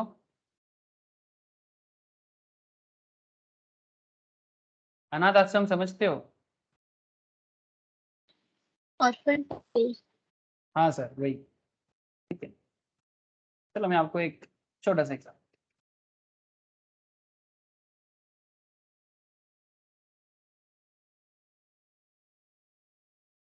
मेरे घर के सामने एक अनाथ आश्रम है, इधर उधर क्या ढूंढते हैं, चलो मेरा नेटिव जहाँ है ना झाड़ग्राम में, वहाँ पर एक अनाथ आश्रम है, वहाँ पर गवर्नमेंट से काफी पैसा आता है। निवेदिता ग्रामीण कर्म मंदिर, ये बेसिकली एक अनाथालय सर, ठीक है, मतलब ऑर्फेनेज जिसको बोलते हैं, ठीक है। तो जस्ट आप देखो, ठीक है, ये ऑर्फेनेज का कुछ इमेज आपको यहाँ पर दिखाई दे रहा है, इट्स लाइक दिस। तो कॉन्सेप्ट इज दैट सर, ये ऑर्फेनेज जो है, इस ऑर्फेनेज में या अनाथ आश्रम में उन बच्चे को नॉर्मली पाला जाता है जो जिनका माँ पापा उनको कहीं छोड़ के चला गया, या there are some family disputes, ऐसे सिचुएशंस पे इनको यहाँ पर लाया जाता है। या फिर यहाँ पर अनाथ आश्रम के सामने ना एक छोटा सा, मतलब क्या बोले सर, छोटा सा बास्केट बना के देके गया, तो कोई अगर बच्चा पाल नहीं पाता है तो वहाँ पर रख के चला जाता है और फिर उनको देखभाल या आश्रम करता है ना। ये जो ऑर्फेनेज आपको दिखाई दे रहा है, ठीक है, निवेदिता कर्म मंदिर का, मैं आपको बस इसका एक एग्जांपल दे रहा हूँ सर। ये ऑर्फेनेज में जो बच्चा लोग हैं, ठीक है, ये ऑर्फेनेज में जो बच्चा लोग हैं, ये बेसिकली कौन है बोले तो, ये बेसिकली कौन है, बेनिफिशियरी है। अब गवर्नमेंट इस ऑर्फेनेज को चलाने के लिए प्रेसिडेंट फंड से, प्रेसिडेंट फंड से गवर्नमेंट के थ्रू से यहाँ पर पैसा आता है, इनका खाना पीना रहना, इसका एडुकेशन का, ठीक है, इनका कल्चरल एक्टिविटीज का, जो एक नॉर्मल फैमिली बच्चे लोगों को जो मिलता है, ठीक है, वैसा ही सुख सुविधा देने के लिए इनको, ऐसे लग्जरी नहीं है, बेसिक नीड्स फुलफिल एटलीस्ट हो जाए, है ना। और लग्जरी थोड़ी ना हो पाएगा सर, लग्जरी तो छोड़ो, कभी कभी इतना करप्शन हो जाता है, मैं रियल बात बता रहा हूँ आपको, कि इनका हक का पैसा मार के पॉलिटिशियंस लोग अपने पॉकेट में डालता है, कुछ लोकल चेयरपर्सन, हाँ, वो अपने पॉकेट में डालता है। It's a very common phenomena in आजकल के दिन में हम लोग को ये देखने को मिलता है। तो what is the question sir, sir question is that कि अगर मानो गवर्नमेंट इनको किसी कारण से पेमेंट देना छोड़ दिया, ये तो एक ट्रस्ट है, ये जो निवेदिता कर्म मंदिर जो है ये तो एक ट्रस्ट है। अब इन ट्रस्ट को पैसा कौन देगा, फंड कौन देगा, फंड देगा गवर्नमेंट ऑफ इंडिया, और इनको चलाने वाले कौन है, ट्रस्टी बोर्ड है, मैनेजिंग कमेटी है, ठीक है।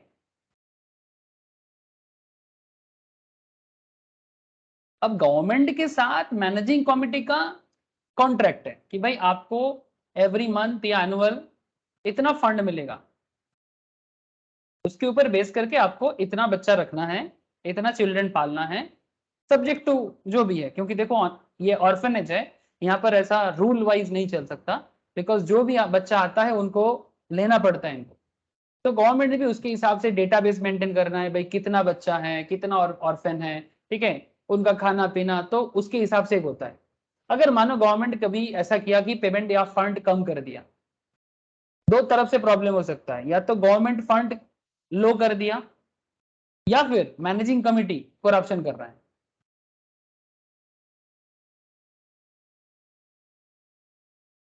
मतलब फंड को लेके इधर उधर कर रहा है। अब इसके बीच में फंस कौन रहा है, मतलब प्रॉब्लम किसका हो रहा है सर, कॉन्ट्रैक्ट तो गवर्नमेंट और मैनेजिंग कमेटी का है, लेकिन मेन प्रॉब्लम किसका हो जाएगा, बेनिफिशियरी कौन है, बच्चा लोग। इनके पास ताकत है सर, बेनिफिशियरी का हक नहीं मार सकते, बेनिफिशियरी का हक नहीं मार सकते आप, ये लॉ ये परमिशन देता है। तो इसमें बेनिफिशियरी जो बच्चा लोग ये थर्ड पार्टी है, बट ये बेनिफिशियरी लोग अगर चाहे, मतलब चाहे मतलब क्या, इनके बिहाफ में अगर कोई, जैसे बेनिफिशियरी के बिहाफ में नॉर्मली कौन आते हैं बोलो तो, लड़ने के लिए, जब करप्शन आ जाता है, उसमें भी एनजीओ आ जाता है ना, non government organisation, charitable organisation होता है ना, जो बच्चों के लिए लड़ाई लड़ता है, बच्चों के हक के लिए लड़ाई लड़ता है। जैसे एक ऑर्गेनाइजेशन का नाम याद आया मुझे, ऑर्गेनाइजेशन का बड़ा ही फेमस है, नोबेल लॉरेट है, सत्यार्थी, नाम जानते हो सर आप लोग, सत्यार्थी को जानते हो कि आप लोग नहीं जानते? बोलो। नोबेल लॉरेट है सर भारत का, Kailash Satyarthi is the person. Pakistan के मलाला यूसुफजई, और इनको एक साथ नोबेल मिला था पीस के लिए। इनका काम ही है सर चाइल्ड लेबर से रोकना, ठीक है। ग्लोबल मार्च करते हैं, दुनिया भर में काम करते हैं। इनका बहुत बड़ा मतलब सोसाइटी है, या ये है ऑर्गेनाइजेशन है, ठीक है। मतलब ये ऑल ओवर इंडिया काम करता है, ऑल ओवर दी वर्ल्ड काम करता है, not just India. Specially human trafficking, child labour, ये सबसे लोग, और एडुकेशन में भी काम करते हैं। जान लो इंसान को इसके बारे में, और गो थ्रू कर सकते हो, ठीक है। ठीक है, ये बस एक एग्जाम्पल के लिए मैंने आपको बताया, ऐसे इंसान के बारे में जानना भी चाहिए। कैलाश सत्यार्थी। तो आई होप यू अंडरस्टैंड सर कि अगर कभी कोई बेनिफिशियरी का हक मारा जाता है ना, तो बेनिफिशियरी नॉर्मली थर्ड पार्टी है, कॉन्ट्रैक्ट उनके बीच में नहीं होता है। बट जब ऐसा मैटर होता है ना, तो बेनिफिशियरी है, तो इन दैट केस क्या बता रहा है सर, ये मैं आपको एक्सेप्शन बताया कि beneficiary can enforce his right under the trust though he was not a party to the contract between the settler and trustee। Clear है सर बात? बोलो। कितना कितना बात सर आप बोल रहे हो, हम लोगों के दिमाग में पागल हो जाएगा। सर दिमाग पागल होने दो, ठीक है। एक दिमाग है, थोड़ा पागल होना चाहिए। अच्छा, in case of family settlement, ये वाला भी बड़ा इंटरेस्टिंग केस है, इसका भी सुन लो। If the terms of the settlement are reduced into writing, the member of family who originally had not been parties to the settlement may enforce the agreement। Sir case क्या है? Sir दो भाई, two brothers, X and Y, दो भाई x and Y agree किया था कि अपने माँ को, सर दो भाई अलग हुआ था, माँ रह गया था, तो माँ किधर जाएगा? आजकल तो सर क्या हुआ ना, आजकल क्या हो गया, फैमिली वैल्यूज बोल के तो कुछ है नहीं। सब दिन मतलब जितना डे जा रहा है सर, वैल्यू खत्म हो रहा है, फैमिली वैल्यूज खत्म हो रहा है। आजकल सब मनी है, ठीक है। सब कुछ पैसे से सेटल होता है, वैल्यू बात खत्म हो गया। आजकल माँ को भी अलग किया जाता है कि माँ जब ओल्ड एज में आ जाते हैं, कितना दिन बड़ा बच्चा के पास रहेगा, कितना दिन छोटा, कौन पैसा देगा, कौन क्या देखेगा, इसको लेके भी ना केट कोर्ट केस चलता रहता है। मतलब एवरीथिंग इज बिजनेस। ये अच्छा बात नहीं है सर, जो भी हो, बट केस है, रियल लाइफ सिचुएशन है, होता है आजकल। देखो क्या हुआ। Two brothers X and Y agreed to pay an allowance ₹20,000 to mother and partition joint properties on partition of joint property. Joint property partition हुआ, माँ ने दो बच्चों के बीच में अपना प्रॉपर्टी डिस्ट्रीब्यूट कर दिया। अब डिस्ट्रीब्यूट करने के बाद माँ के पास तो कुछ नहीं है। हाँ सर, माँ अपना प्रॉपर्टी देने के बाद माँ के पास तो कुछ है नहीं, और अब माँ को देखने का जिम्मा किसका है? Who will take responsibility? Sir इसमें बोलने का क्या है, बच्चा लेगा। लेकिन प्रॉब्लम तो वही है, केस बन गया। देखो, दोनों भाई ने माँ का पेमेंट करने के बारे में बोला था कि 20,000 माँ को अलाउंस पे करेगा मंथली, जो भी एज पर दी फैमिली नीड्स, अलग अलग फैमिली का अलग अलग नीड होता है। But later they denied to abide by it. उनको लगा अरे पेपर में लिखा है तो क्या हो गया, एक पेपर में लिख के थोड़ी ना देना पड़ता है। चल यार, माँ बुढ़ा हुआ है, माँ को पेमेंट करके क्या फायदा, माँ का प्रॉपर्टी को लेके मौज करते हैं। हाँ, ये हो गया सर। लेकिन सर अगर माँ के पास इतना पावर है, mother although stranger to a contract can require their sons for such allowance in the court of law। यहाँ पर कॉन्ट्रैक्ट जो हुआ था वो भाई के बीच में हुआ था, तो वो लोग कॉन्ट्रैक्ट किया था कि ठीक है, प्रॉपर्टी का जो भी एडजस्टमेंट हुआ था उसमें 20,000 दोनों को देना था, किसी ना किसी तरह से। माँ यहाँ पर मेन पार्टी नहीं था, mother is not a main party है, is a stranger to a contract. माँ के साथ कॉन्ट्रैक्ट नहीं था सर, कॉन्ट्रैक्ट में लिखा था माँ का प्रॉपर्टी माँ अपने बेटे के अंदर डिस्ट्रीब्यूट कर रहे हैं, ठीक है। माँ का प्रॉपर्टी, माँ बीच में है, दोनों भाई दो तरफ है। मेन कॉन्ट्रैक्ट दोनों के बीच में हो रहा है कि प्रॉपर्टी पार्टीशन के बाद हम दोनों मिलके या फिर जो भी हो 20,000 का अलाउंस माँ को मिलेगा। कैसे मिलेगा, किस तरह से मिलेगा, वो अलग बात। वो मेनली एज पर कॉन्ट्रैक्ट लिखा हुआ है, प्रॉपर्टी वैल्यूएशन के हिसाब से। नो डाउट ऐसा ही प्रॉपर्टी वैल्यू होगा कि माँ 20,000 पर मंथ लेने लायक है, जितना प्रॉपर्टी का वैल्यूएशन है। लेकिन बाद में दोनों डिनाई कर गया। लेकिन माँ स्ट्रेंजर टू ए कॉन्ट्रैक्ट है, बट माँ कोर्ट में जा सकता है। और कोर्ट माँ के लिए ही काम करेगा। तो in case of family settlement stranger to a contract case कर सकता है। जो प्रिविटी ऑफ कॉन्ट्रैक्ट का, जो प्रिविटी ऑफ कॉन्ट्रैक्ट के doctrine of privity of contract के क्या है सर, एक्सेप्शन है। Normally stranger to contract sue नहीं कर सकता, लेकिन हम लोग कुछ ऐसा भी केस देख रहे हैं जहां पर स्ट्रेंजर टू कॉन्ट्रैक्ट केस कर पा रहे हैं सर, जैसे बेनिफिशियरी के केस में हुआ, जैसे माँ के केस में हुआ। हाँ सर बोलो, केस क्लियर हुआ?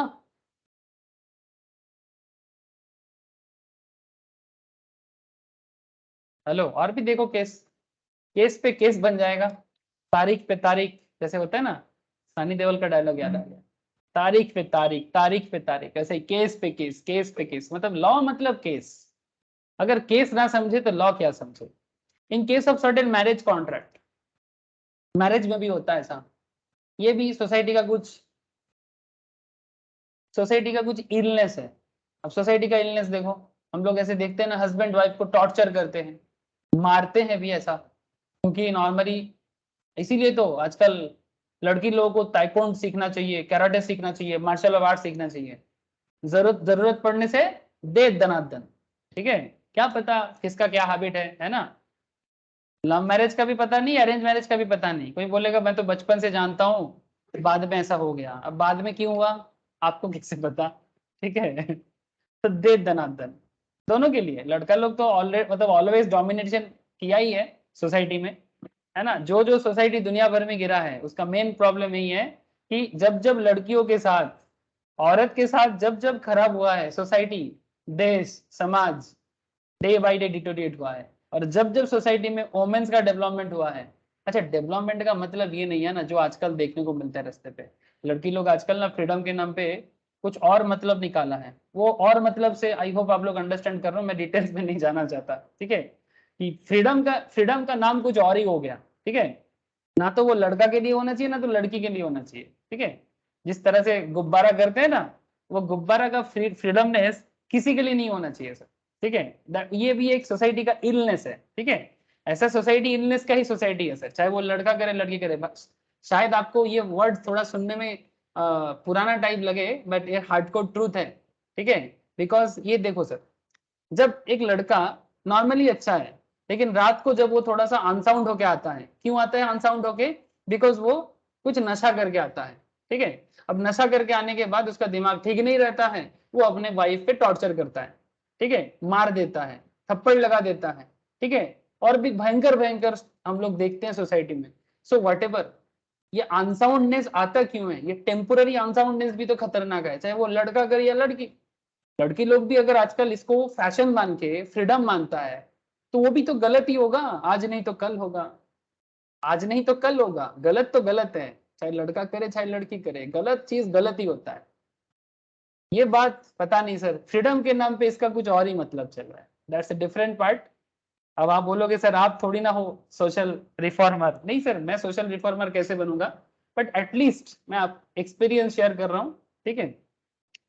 नाउ क्वेश्चन इज दैट कि यहाँ पर क्या हो रहा है, mister ex wife deserted him for ill treating her and Mr. X promised his wife's father, अपने बीवी के फादर को, मतलब ससुर है ना, फादर इन लॉ को बोला मिस्टर पुरी को that he will treat her properly, तो उसके साथ अच्छा बर्ताव करेंगे जो करना चाहिए, और else pay her monthly allowance, अगर अच्छा बर्ताव नहीं करता है तो बेसिकली सेपरेट रहेगा और मंथली अलाउंस पे करेगा।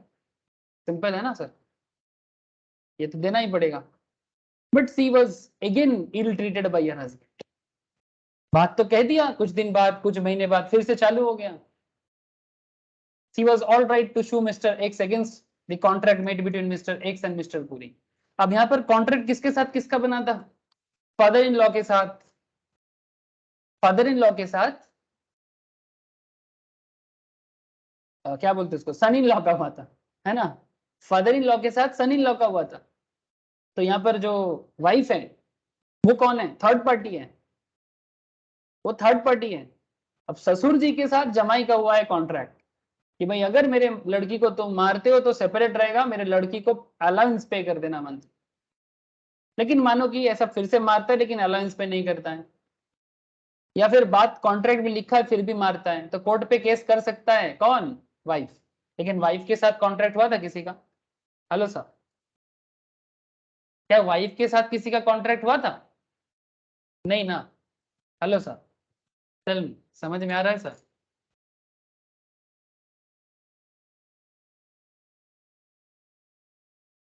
सोसाइटी से लेके बिजनेस हर लेवल में कॉन्ट्रैक्ट काम आता है सर। आप लोगों को समझ में आ रहा है? प्लीज टेल मी, कंफर्म कीजिएगा थोड़ा। अरे बताओ ना। है सर। बस यही आप लोगों का हाँ, समझ, आप लोगों को अगर अंडरस्टैंडिंग होता है, this is consideration for me, okay. और अगर आप लोगों को अंडरस्टैंड हो रहा है, this is consideration for you. एक टीचर के लिए और क्या चाहिए? अगर सबसे कमजोर स्टूडेंट को समझ में आ जाता है ना सर, यहाँ पर क्लास में डिफरेंट दिमाग वाले लोग होते हैं, ठीक है, हर क्लास में। अब किसी का दिमाग में थोड़ा जल्दी आता है, किसी के दिमाग में थोड़ा देर में आता है, ठीक है, हो सकता है सबका माइंड सिमिलर हर चीज में काम करेगा, ऐसा जरूरी नहीं है, ठीक है। सबका प्राइमरी एजुकेशन लेवल सबका एकदम बढ़िया रहा है ऐसा भी नहीं है ना। लेकिन अगर सबसे कम दिमाग वाले बच्चों को भी, या सबसे जो अभी कमजोर है, बट इसका मतलब ये नहीं कि वो हमेशा कमजोर रहेगा, इट्स नॉट लाइक दैट। हो सकता है कि उसका चाइल्डहुड में एजुकेशन लेवल में कुछ प्रॉब्लम रह गया है, अब वो कमजोरी शायद दूसरे का नहीं है, तो इसलिए उसको कम समझ में आता है या देरी से समझ में आता है। लेकिन जिसको देरी से समझ में आता है, अगर वो भी बात समझ लेता है ना, इसका मतलब ये एक टीचर के लिए सबसे बड़ा कंसिडरेशन, चाहे वो टीचर कोई भी हो, जेन्युइन टीचर का ये सबसे बड़ा कंसिडरेशन है कि सबसे कमजोर बच्चा समझ गया, मतलब बाकी लोग समझ गया सर। इसीलिए मैं आप लोगों को पूछता रहता हूँ, क्या सर समझ में आया? ठीक है। जो लोग बिना समझ के चुप रहते हो, एक बात याद रखना सर, सवाल करने से अगर आप लोगों को लगता है कि मतलब किसी किसी को, मैं मुझे समझ में आता है कि आप लोगों को समझ में आ जाता है, बट फिर भी अगर कोई पॉइंट समझ में नहीं आता है तो आपको क्वेश्चन करना चाहिए। और अगर जिसके बारे में मैंने आज एक स्टेटस भी लगाया, बट मुझे बहुत अच्छा लगा, अगर आप 5 मिनट का क्वेश्चन करने से चुप रहते हो तो आप 5 मिनट के लिए फुलिश समझोगे, बट अगर आप क्वेश्चन करना ही बंद कर देते हो तो आप जिंदगी भर के लिए फुलिश बन जाओगे, ठीक है। इसलिए सुनिएगा भी क्लास को प्रॉपरली, उसके बाद जो भी मन में सवाल होगा जरूर कीजिए, ठीक है, क्वेश्चन करना चाहिए, बट बिना पढ़े क्वेश्चन नहीं, ठीक है। कई बार ऐसे होते हैं कि स्टूडेंट ने पढ़ा ही नहीं, जो पढ़ाया गया उसको सुना ही नहीं, क्वेश्चन करे जा रहे हैं, वो क्वेश्चन नहीं होता, वो बदमाशी होता है, ठीक है। मतलब ऐसा नहीं कि टीचर ने बोल के गया लेकिन स्टूडेंट ने सुना ही नहीं, सर ये और एक बार बता दीजिए, ये थोड़ी ना हुआ सर ये तो बदमाशी है, ठीक है। बदमाशी नहीं हो जाएगी, ठीक है, बदमाशी सहन नहीं हो सकता, ओके। हम गला फाड़ते रहेंगे, आप सुनेंगे नहीं, बदमाशी करेंगे, ये थोड़ी ना चलेगा। हाँ,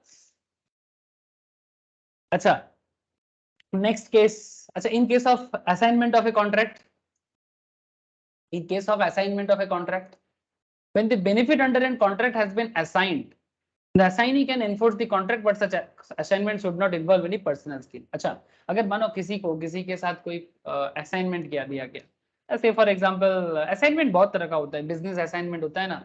जैसे मानो अगर आपका ग्रोसरी शॉप है, ठीक है, तो आपका ग्रोसरी शॉप है, मैंने आपके ग्रोसरी शॉप में कुछ ऑर्डर दिया किसी कारण से, मतलब मानो एक सिंपल एग्जांपल लेता हूँ, किसी का फादर का ग्रोसरी शॉप है, अब फादर अपने ग्रोसरी शॉप में जो भी हुआ है, जो जिसको जो भी असाइनमेंट किया था कि भाई उनके कुछ मैरिज फंक्शन में सारा ग्रोसरी मिलेगा, लेकिन पापा उस दिन नहीं था, मतलब फादर का जो बिजनेस था, फादर उस दिन नहीं था बिजनेस दुकान में, तो क्या वो कॉन्ट्रैक्ट एग्जीक्यूट हो पाएगा? यस सर, हो पाएगा। लेकिन अगर पर्सनल स्किल का मैटर आ जाता, जैसे मानो फादर ड्राइंग अच्छा करता है, तो फादर ड्राइंग अच्छा करता है लेकिन फादर का तबीयत खराब हो गया, फादर की जगह क्या हम उसके सन को बोलेंगे कि भाई तुम ड्रॉ कर लो? बिकॉज पर्सनल स्किल तो पर्सनल स्किल्स होता है। फादर चार्टर्ड अकाउंटेंट है, फादर के साथ क्लाइंट का अकाउंट्स का टैक्स का कुछ डील हुआ था कि भाई मेरा टैक्स कंसल्टिंग करना है, अकाउंट्स कंसल्टिंग करना है, बदले में इतना पेमेंट, लेकिन फादर का कुछ कारण से डेथ हो गया, तो क्या सन को आके बोलेगा भाई तुम्हारे फादर के साथ अकाउंट्स टैक्स का मैटर में डील हुआ था तो तुम पैसा वापस करो? या फिर अगर फादर नहीं कर सकता है तो तुम करो, बिकॉज अकाउंट्स का काम करना, टैक्स का काम करना पर्सनल स्किल्स का मैटर, ठीक है, ये सबके अंदर नहीं होगा। बट ग्रोसरी बेचना सबको ही कर सकता है because it's a general work, ये एक साधारण कॉन्सेप्ट है, ये हो सकता है कि फादर ने बोल के गया था, फादर किसी कारण से डेथ हो गया तो फादर की जगह सन करेगा भाई, वो हो सकता है, बट पर्सनल स्किल्स पे नहीं होगा। ठीक है, पर्सनल स्किल्स पे कॉन्ट्रैक्ट नहीं हो सकता है, बट केस नहीं हो सकता, बट नॉर्मल केस में केस हो सकता है। Another very interesting case sir, acknowledgement और एस्टोपल। सर ये क्या होता है? सर पहले तो आपको ये दो वर्ड सीखना चाहिए। ऐसे एक्नॉलेज का क्या मतलब होता है? इसको बंगाल एक्नॉलेजमेंट का एक बड़ा एक सुंदर एक बंगाली या हिंदी बोलते हैं सर, इसको हिंदी या बंगाली में स्वीकृति बोलते हैं। स्वीकृति समझते हो? स्वीकृति मतलब इट्स लाइक किसी भी चीज को एक उसका मतलब पहचान देना, इट्स लाइक दैट कि भाई हाँ मैंने माना। ठीक है, एस्टोपल क्या हो गया फिर? जैसे आप लोग एडमिशन लेते हो तो स्टूडेंट के थ्रू इंस्टीट्यूट आपको एक एक्नॉलेजमेंट कॉपी देता है ना, इंस्टीट्यूट आपको आपके मतलब सी इंस्टीट्यूट का या सीएम इंस्टीट्यूट का या सीएस इंस्टीट्यूट का स्टूडेंट्स के नाम पे आपको रजिस्टर करता है, दैट इज एक्नॉलेजमेंट कॉपी। ठीक है, and what is estoppel now? Sir estoppel का मतलब होता है कि आप पहले जो बोले हो बाद में आप उस बात से इग्नोर नहीं कर सकते। अगर किसी मैटर में आपने पहले हाँ बोला था, पहले अगर आप एक्नॉलेज किया था, तो बाद में आपका एक्नॉलेजमेंट चेंज नहीं हो सकता। हाँ तो हाँ, उसको चेंज नहीं किया जा सकता sir, that is called estoppel law के लैंग्वेज। तो ये देखो यहाँ पर क्या बताता है, where the promisor by his conduct, conduct मतलब जो भी उसका डूइंग्स है, जो भी करना है उसको activity, where the promiser by his conduct acknowledges himself as an agent of the third party, किसी थर्ड पार्टी के एजेंट की तरह उसने एक्टिविटी किया। कंडक्ट मतलब activity. where the promiser by his conduct acknowledges himself as an agent of the third party, it would result into a binding obligations towards third party. Example, if L gives to M 20,000 to be given to N, L gives M 20,000, L M को 20,000 दे रहा है, क्यों? N को देने के लिए। And M informs N that he is holding the money for him, और M ने एन को बताया भी है कि भाई एन ने तुम्हारे लिए 20,000 मेरे पास रखा है। ट्राई टू अंडरस्टैंड, एम ने ये बात एन को बोला भी है कि भाई एम मतलब भाई एन, ठीक है, तुम्हारा 10,000 एन ने मेरे पास रखा है। बट बाद में M refuses to pay the money. पहले हाँ बोला फिर ना बोला, ऐसा कोर्ट में होता है। पहले गवाही देने के टाइम पे वो इंसान सच्चा था, बट कोर्ट में आते ही हम लोग मूवीज में देखते हैं ना, पहले बोला कि हाँ मैं कोर्ट में जाके बोलूंगा, मूवी में ऐसे दिखाते हैं। रियल लाइफ में अगर आप लोग कोर्ट का डीलिंग्स करते हो तो शायद आपको समझ में आएगा। मेरा इतना कोर्ट का एक्सपीरियंस नहीं है सर, एक दो बार गया किसी कारण से, पर्सनल रीजन से, तो जो कोर्ट में अवेलेबल होते हैं उनको पता होगा, बट रियल लाइफ जो कोर्ट में जाएगा उनको पता है, बट मूवीज में मैं जितना देखा मैं वही आपको बता रहा हूँ। ठीक है, ये पहले वो जाने के टाइम पे पहले बोलते कि हाँ हाँ मैं हाँ बोलूंगा, फिर बाद में कहाँ पैसा खा के रखा है पता नहीं, या डर गया, लाइफ थ्रेट, कुछ भी कारण हो सकता है, फिर लास्ट में ना कर दिया। ठीक है, लेकिन ये अच्छा नहीं है सर, ये बात थोड़ा खतरनाक हो जाता है। तो यही बात है कि but afterward N refuse to pay the money and N will be entitled to recover the same from the former, मतलब यहाँ पर एन के पास पावर है कि वो एम से रिकवर कर सकता है। तो एन बेसिकली यहाँ पर कौन था? थर्ड पार्टी था। बेसिकली कॉन्ट्रैक्ट एल और एम के बीच में हुआ था। एल एम को बोला था कि भाई 20,000 दे रहा हूँ, एन को दे देना, तो contract is between L and N is third party. But यहाँ पर थर्ड पार्टी होने के बावजूद एन यहाँ पर रिकवर कर सकता है।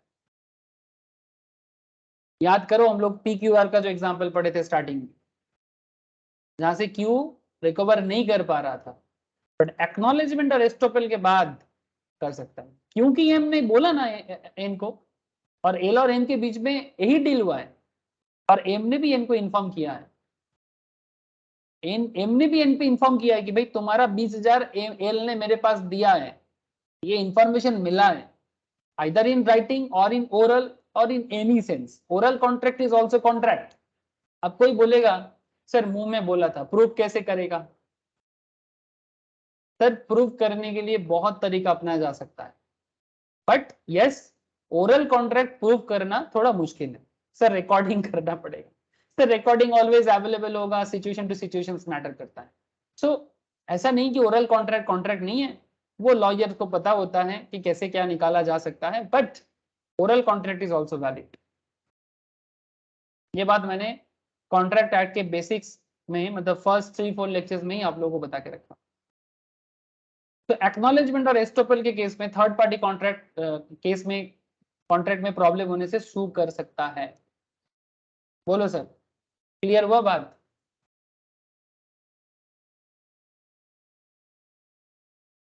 ये वाला केस क्लियर है?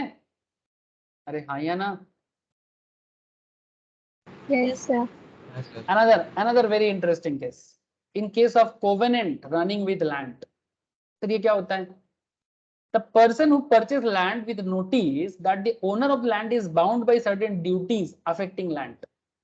अगर आप मेरा जमीन परचेस करते हो, आपको साथ में कुछ कोवेनेंट कॉन्सेप्ट मतलब मान के ही लेना पड़ेगा। कोवेनेंट कॉन्सेप्ट क्या होता है? Bound by certain duties affecting land, जमीन को जुड़ा हुआ, उस लैंड से जुड़ा हुआ कुछ ड्यूटी। अगर आपको ये ड्यूटी मंजूर है तो आप जमीन परचेस करें, अगर आप वो ड्यूटी नहीं कर सकते तो आपके लिए जमीन नहीं है। The covenant affecting the land may be enforced by the successor of the seller।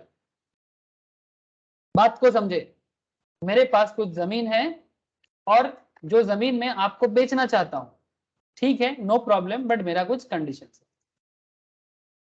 मैं लैंड तो आपको दूंगा, बट लैंड का कुछ कंडीशन के साथ।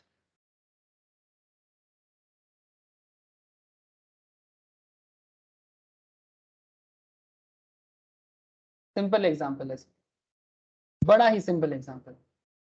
जैसे मानो कि ये मेरा एग्रीकल्चरल लैंड, ठीक है, चलो ये वाला ले लेते हैं। This is my agricultural land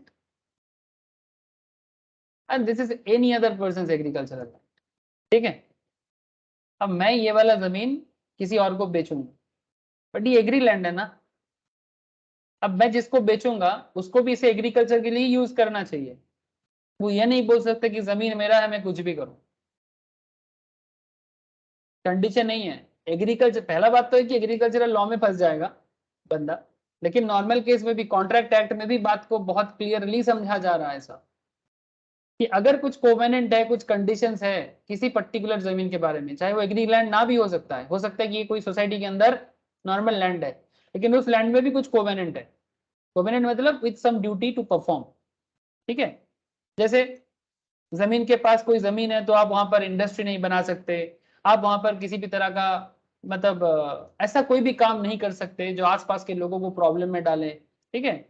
आप ऐसा किसी भी तरह का जो लोगों को प्रॉब्लम में डाल दे ऐसा काम नहीं कर सकते। जैसे मानो रेसिडेंशियल फ्लैट को, आपने रेसिडेंशियल फ्लैट खरीद लिया और रेसिडेंशियल फ्लैट खरीद के आप उसको दुकान चला रहे हो उस पर, ठीक है, फैक्ट्री बना दिए, रेसिडेंशियल फ्लैट के अंदर आपने फैक्ट्री बना दिया। आप बोल रहे हो मेरा घर है, मैं कुछ भी करूं, क्या आप ऐसे बोल सकते हो?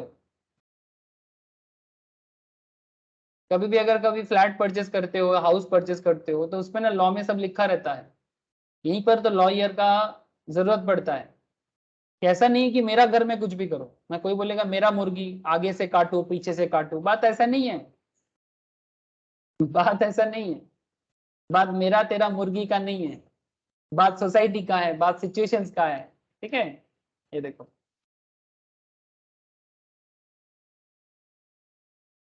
one owner of the land having two land adjacent to each other, one was agricultural, he sold the other land containing a condition that it can never be used for industrial purpose so as to protect the other agricultural land from pollution। ये बंदा बोल के ही दिया था कि भाई मैं जमीन तुमको बेचूंगा, बट तुम कभी भी इसको इंडस्ट्रियल यूज के लिए सेल नहीं कर सकते, क्योंकि अगर इंडस्ट्रियल सेल हो जाएगा तो वो पोल्यूशन के अंदर आ जाएगा और पोल्यूशन के कारण सारा का सारा खेती खत्म हो जाएगा। Such conditions is attached with the land, so whosoever is the successor of the land has to abide by it, उसको मानना चाहिए। Such are called restrictive covenants and all successor are bind to it. जो भी उस जमीन को success करेगा उसे ये मानना पड़ेगा। कोई बोलेगा नहीं पैसा मेरा, कंडीशन किसी और का। अरे भाई वही तो बात है, बात पैसे का कहाँ है।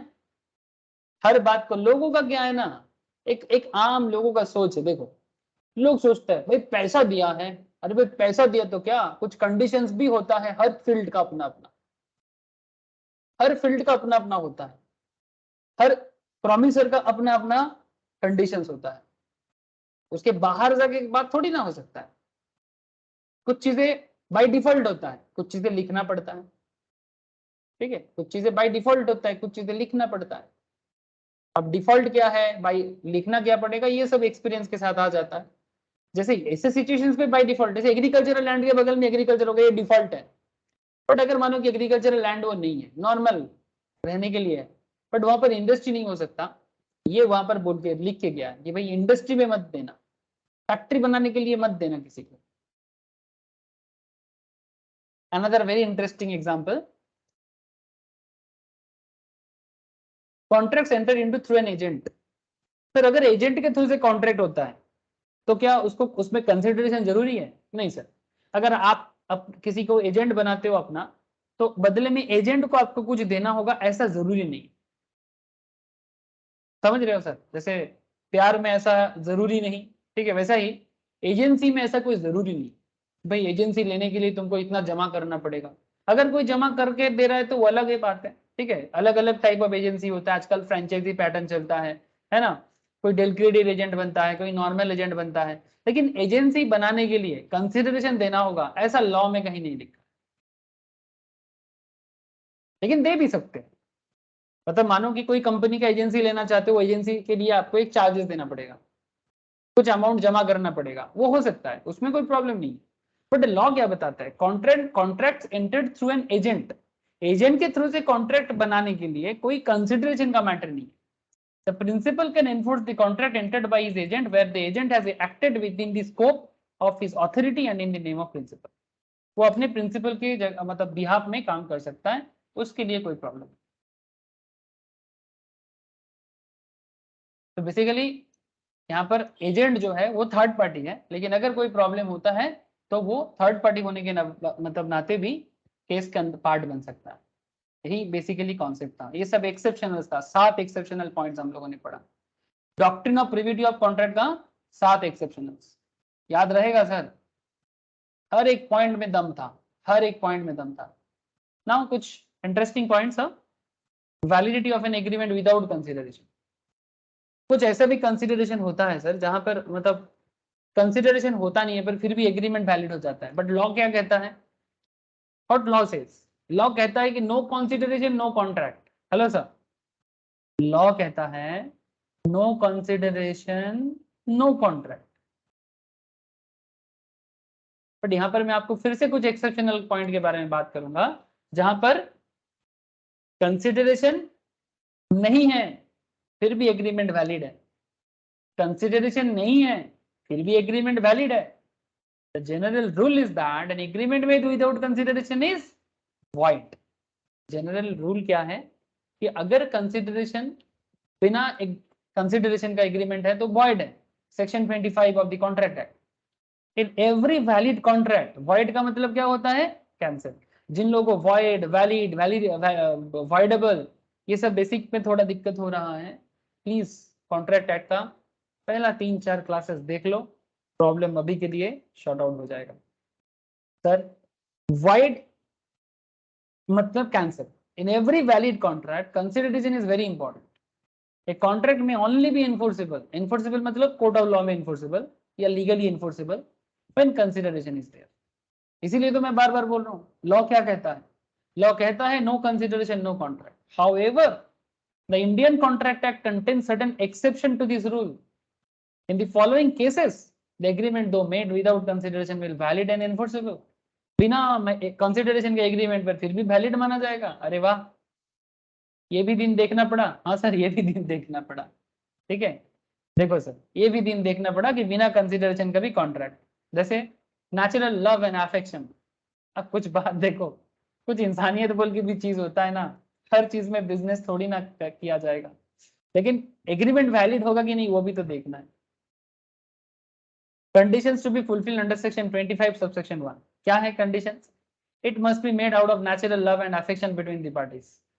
माँ बेटा, माँ बेटी, बाप बेटा, बाप बेटी, ठीक है, हस्बैंड वाइफ, ठीक है, इस तरह का रिलेशनशिप, ठीक है। Parties must stand in near relationship to each other, दोनों के बीच में काफी करीबी रिश्ता है, नेचुरल लव एंड अफेक्शन है, ठीक है। It must be in writing, it must also be registered under law. आप कुछ भी कॉन्ट्रैक्ट करके दे सकते हो, बट आप रजिस्टर्ड मतलब राइटिंग करके दो, ठीक है। कोई भी बड़ा बड़ा गिफ्ट देता है ना लोग, है ना, रिच के अंदर बहुत चलता है, 50 लाख 1 करोड़ का गिफ्ट दे दिया। अरे भाई गिफ्ट दे तो दिए, वैलिड है कि नहीं वो देखना पड़ेगा ना सर। टैक्स में इसके बारे में स्पेशल डिस्कशन होता है क्या? हाँ, टैक्स में इसके बारे में स्पेशल डिस्कशन होता है। इनकम फ्रॉम अदर सोर्स में एक पूरा चैप्टर आता है इनकम टैक्स में कि गिफ्ट के केस में क्या किया जाए, ठीक है। चलो अभी जरूरी नहीं है। Written and registered agreement based on natural love and affection between the parties standing near relation, husband wife near relation। इनके बीच में ब्लड रिलेशन होता है क्या? अरे क्या हस्बैंड वाइफ में ब्लड रिलेशन होता है? नॉर्मल केस में नहीं, ठीक है। नॉर्मल क्या, किसी भी केस में कम से कम सेम फैमिली से तो नहीं, है ना। कुछ रिलीजियस कॉन्सेप्ट में ऐसे देखा जाता है कभी कभी कुछ कॉन्सेप्ट में कि हाँ अपने ही फैमिली के अंदर रिलेशन बनता है, बट उसको डायरेक्ट रिलेशन नहीं बोलते, ठीक है, वो भी इनडायरेक्ट है। तो इसीलिए नियर रिलेशन, बात को समझे, ठीक है। Written and registered agreement based on natural love and affection between the parties standing near relation to each other is enforceable even without consideration, ठीक है। अब इसमें कुछ केस देख लो, केस पे केस, दिमाग खराब करते हो सर आप, केस केस केस। ये हस्बैंड बाय ये रजिस्टर्ड एग्रीमेंट, हस्बैंड रजिस्टर्ड कर रहा है, एग्रीमेंट कर रहा है, रजिस्टर्ड एग्रीमेंट कर रहा है to pay his earnings to his wife, held the agreement तो विदाउट कंसिडरेशन ऑफ वैल्यू, पर बदले में हस्बैंड अपनी वाइफ से कुछ लेगा नहीं। चलेगा सर, चलेगा, बिल्कुल ये तो चलना ही है, ठीक है। हस्बैंड वाइफ को रजिस्टर्ड एग्रीमेंट करके बता रहे कि जो भी इनकम करेगा उसका एक सर्टेन परसेंटेज अपनी वाइफ के हाथ में देगा, और वही एग्रीमेंट बता रहे। हस्बैंड को ये मानना पड़ेगा, बदले में वाइफ से वो विदाउट कंसिडरेशन ही करेगा ये, and this is a valid contract, जो नॉर्मल लॉ के अगेंस्ट में हो गया। नॉर्मल लॉ बोलते हैं no consideration no contract, but in this case wife बदले में हस्बैंड को कुछ नहीं देगा, फिर भी ये वैलिड है, because they are in near relationship, they are in near relationship, the natural love and affection, it's a natural love, it's a natural love। A out of natural love and affection promises to give his newly wedded daughter-in-law, मतलब सासू माँ, mother in law, ठीक है। Normally villain बन के रहते हैं हमारे सोसाइटी में। मैं तो आज तक कोई ऐसा स्टोरी या सीरियल नहीं देखा जहां पर मदर इन लॉ मतलब हीरो, मतलब पॉजिटिव रोल में, always negative. I don't know ऐसा क्यों दिखाते हैं, बट कुछ पॉजिटिव दिखाना चाहिए ना sir. A out of natural love and affection promises to give his newly wedded daughter-in-law a golden necklace worth ₹5 lakh। आजकल मदर इन लॉ अच्छा होता है सर, अपनी डॉटर इन लॉ को 5 लाख का गोल्डन नेकलेस देगा, बट ये रजिस्टर्ड करके बता रहे हैं, ठीक है। And made the promise in writing and signed in and registered, ठीक है।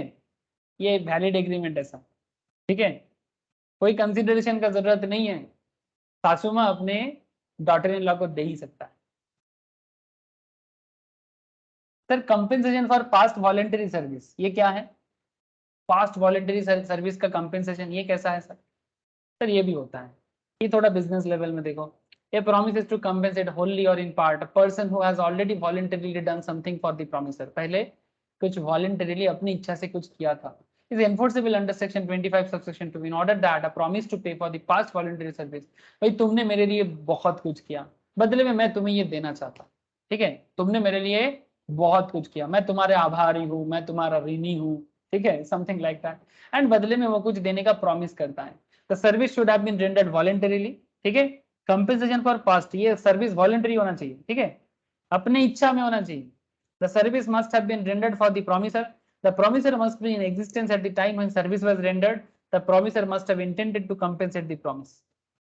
P finds R wallet. P को रास्ते में R का वॉलेट गिरा हुआ था, मिल गया, gives it to him. And बदले में R ने प्रॉमिस किया कि मैं तुमको 10,000 देना चाहता हूँ, बिकॉज उस वॉलेट में मेरा जान था, मेरा बहुत कुछ था, बहुत इंपॉर्टेंट डॉक्यूमेंट्स था वो वॉलेट, बदले में मैं तुम्हें 10,000 देना चाहता हूँ. And this is a valid contract.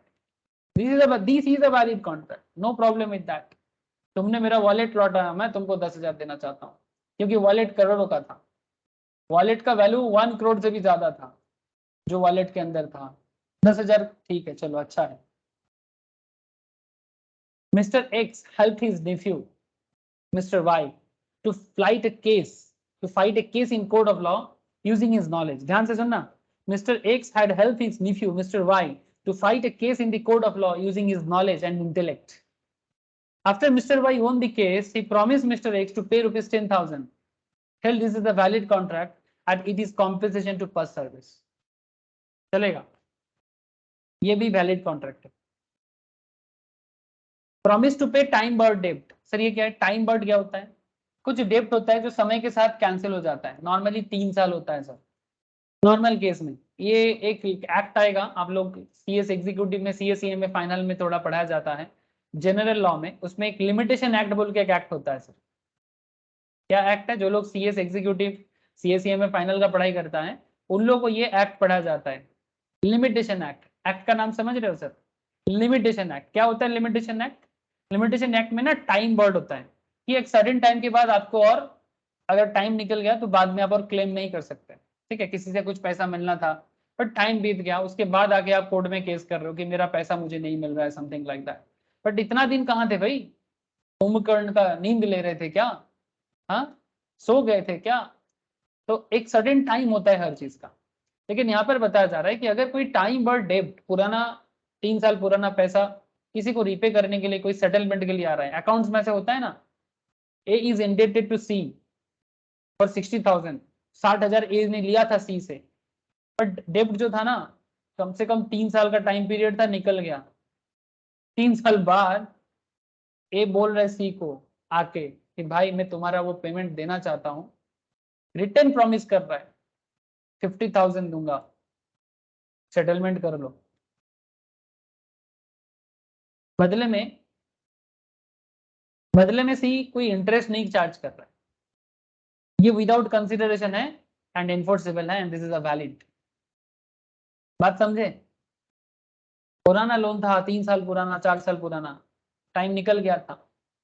अब क्लेम भी करता ना तो एक्चुअल में नहीं मिलता, लेकिन यहाँ पर उसको लगा कि नहीं मुझे उनका पेमेंट कर देना चाहिए, तो 60,000 का पेमेंट था, 50,000 में सेटलमेंट कर रहा है. विदाउट कंसिडरेशन हो रहा है, कोई इंटरेस्ट, कोई लेट फाइन, ऐसा कुछ भी नहीं है.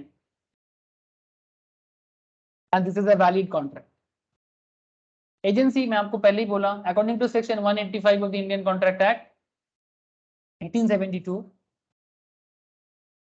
No consideration is necessary to create an agency. Agency create करने के लिए कोई कॉन्ट्रैक्ट, मतलब कोई कंसिडरेशन नहीं होना जरूरत है, जरूरी नहीं. Completed gift, in case of a completed gifts the rule no consideration no contract does not apply. Gift में क्या कंसिडरेशन सर? हम किसी को गिफ्ट देंगे तो बदले में कुछ मांगेंगे क्या? हाँ, मतलब आजकल ऐसा हो गया, किसी को गिफ्ट दो और फिर बदले में मेरा गिफ्ट. लेकिन गिफ्ट तो गिफ्ट होता है सर, बदले में क्या होना है? आजकल तो गिफ्ट देना एक स्टेटस जैसा हो गया, मतलब शो ऑफ टाइप का, स्टेटस लाइक शो ऑफ. उसको गिफ्ट दिया है, वो मेरे को क्या देगा? जैसे मैं देखता हूँ सर, कभी कभी फैमिलीज में देखता हूँ, ठीक है, मुझे ये चीज अच्छा नहीं लगता. मतलब ठीक है, किसी को देना है प्यार से दो, लेकिन मैं किसी को मैंने ऐसा देखा कि किसी के शादी में जाना है तो उसकी शादी में क्या खिलाएगा, क्या खाना खिलाया, या फिर वो शादी में क्या गिफ्ट दिया था, वैसा ही कुछ अमाउंट का मैं भी दूंगा. लिख कुछ तो लोग तो लिख के रखता है गांव साइड में. आई डोंट नो आप लोगों के पास ऐसा एग्जाम्पल कभी मिला है कि नहीं. मैंने देखा, अगर किसी ने मेरे फैमिली के इनविटेशंस पे 200 रुपीज का कोई कपड़ा दिया था ना, मतलब ये गांव साइड में किसी फैमिलीज में ऐसा सुनता हूँ, तो हम लोग भी ऐसे ही रेंज पे दे देंगे. वो लोग भी 200 टका का कपड़ा दिया था, हम लोग भी वही 150-200 का ही दे देंगे. ठीक है, कितना देंगे? मतलब ये कोई बात नहीं हुआ, आपको गिफ्ट देना है आप गिफ्ट दो. ठीक है, गिफ्ट का 150-200 क्या होता है? हाँ सर, इंसान खुशी से जो लाता है वही गिफ्ट होता है. गिफ्ट का भी कंसिडरेशन हो गया, वो चलो अलग बात है, बट लॉ क्या कहता है? सर आप भी ना कभी कभी ऐसे सोसाइटी का मैटर उठाते हो, दिमाग खराब करते हो सर। ऐसे ही मजा आ जाता है याद करके। मतलब मजा मतलब दुख होता है। मेरा मजा का मतलब दुख, ये सब मजा नहीं, ये सब दुख का बात है। सोसाइटी ये सब से कब बाहर निकलेगा। मतलब किसी कोई मेरे को 500 का गिफ्ट दिया, अगर मेरा औकात नहीं है उसको 500 का देने का, लेकिन मैं गिफ्ट देना चाहता हूँ, 50 का भी तू चलेगा ना। बात को समझे, यहाँ पर कंजूसी का मैटर नहीं है, दिल देखा जाता है, औकात नहीं देखा जाता। अब समाज इसके बाहर कब निकलेगा। समाज आजकल औकात से चलता है, दिल कोई किसी का नहीं देखता। वो एक गाना है ना सर, दिल मेरा देखो ना मेरी हैसियत पूछो। लेकिन आजकल लोग हैसियत पूछता है, दिल कोई नहीं देखता। चलो सर, दुख बना के फायदा नहीं है, जब दुखी हो जाओ तो गाना गा लेना, दिल मेरा देखो ना मेरी हैसियत पूछो। ठीक है। ओ सर समझ में आ रहा है ना। चलो आगे देखें। Completed gift, in case of completed gift the rule no consideration no contract does not apply. Section 25 states nothing in this section shall affect the validity as between the donor and donee. Donor मतलब जो donate कर रहे हैं, donee मतलब जो ले रहे हैं, of any gift actually made. Thus gift do not require any consideration. gift में कोई बदले में कुछ नहीं होना चाहिए। अगर ऐसा होता तो गिफ्ट को गिफ्ट नहीं कुछ और इंग्लिश नाम देना पड़ता। तब ऑक्सफोर्ड को सोचना पड़ता गिफ्ट का क्या नाम दूं, इस प्यार का मैं क्या नाम दूं, इस गिफ्ट का मैं क्या नाम दूं जिसमें कंसिडरेशन है। चलो सर अलग बात। तो bailment, no consideration is required to affect the contract of bailment.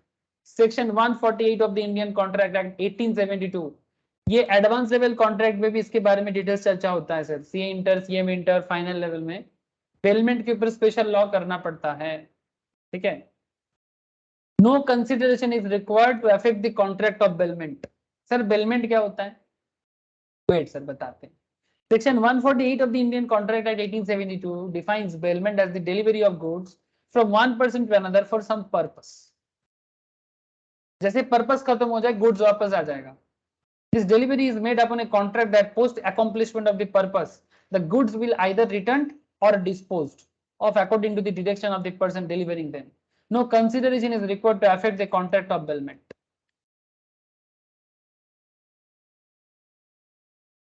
Bailment का क्या कॉन्सेप्ट है, इट्स लाइक जैसे मानो एग्जांपल देख लेते हैं सर। बेलमेंट बेलर बेली कॉन्सेप्ट होता है। एक बेलर होता है और एक बेली होता है, मतलब जो गुड्स रखता है किसी के पास वो बेलर है, जिस जो रखता है वो बेली है। ठीक है। क्या होता है देखो, ये बेलर बेली यहीं पर समझ जाओगे, bailor and bailee. Mister A hand over the keys of his godown to mister Y.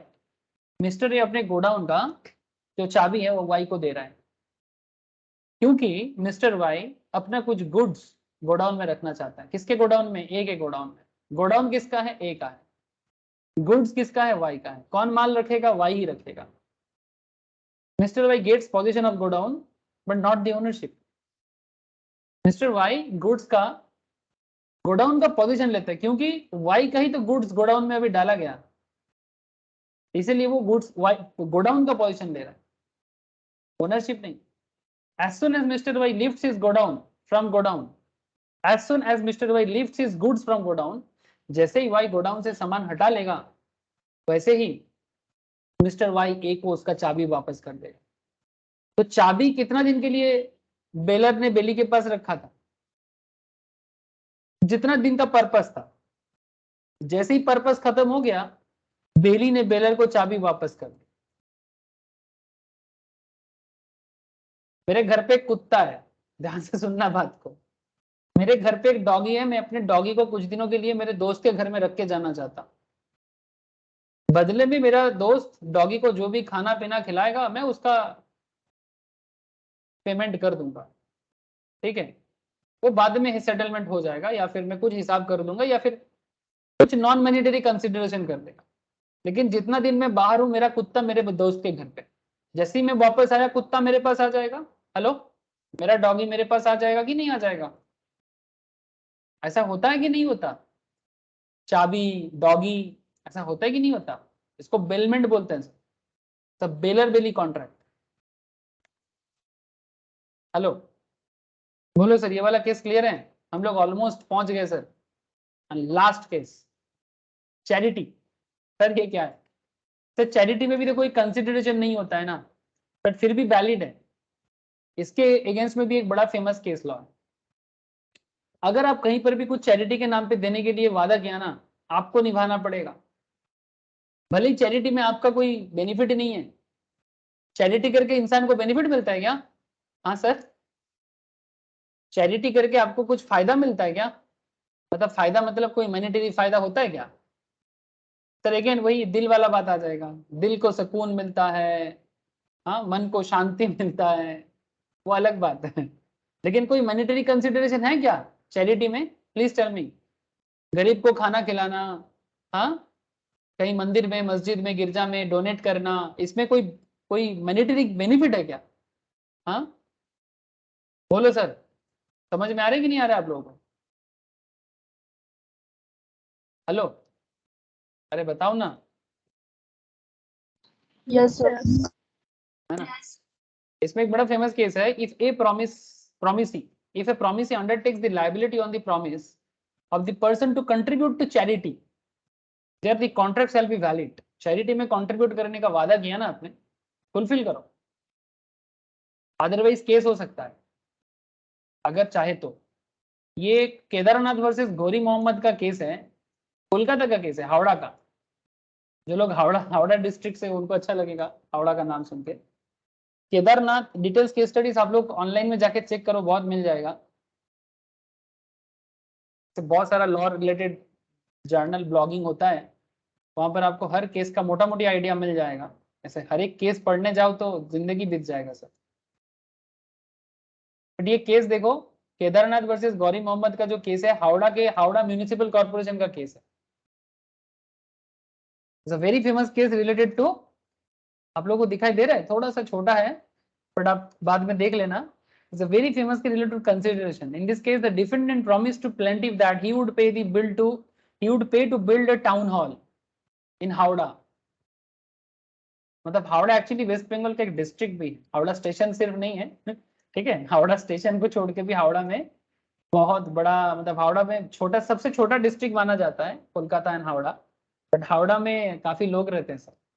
तो हावड़ा में एक टाउन हॉल बनाने के बारे में ये डील हुआ था, to which he later refuse, but बाद में रिफ्यूज कर गया, saying that there was no consideration, बदले में हमें कुछ नहीं मिलेगा तो मैं नहीं दूंगा।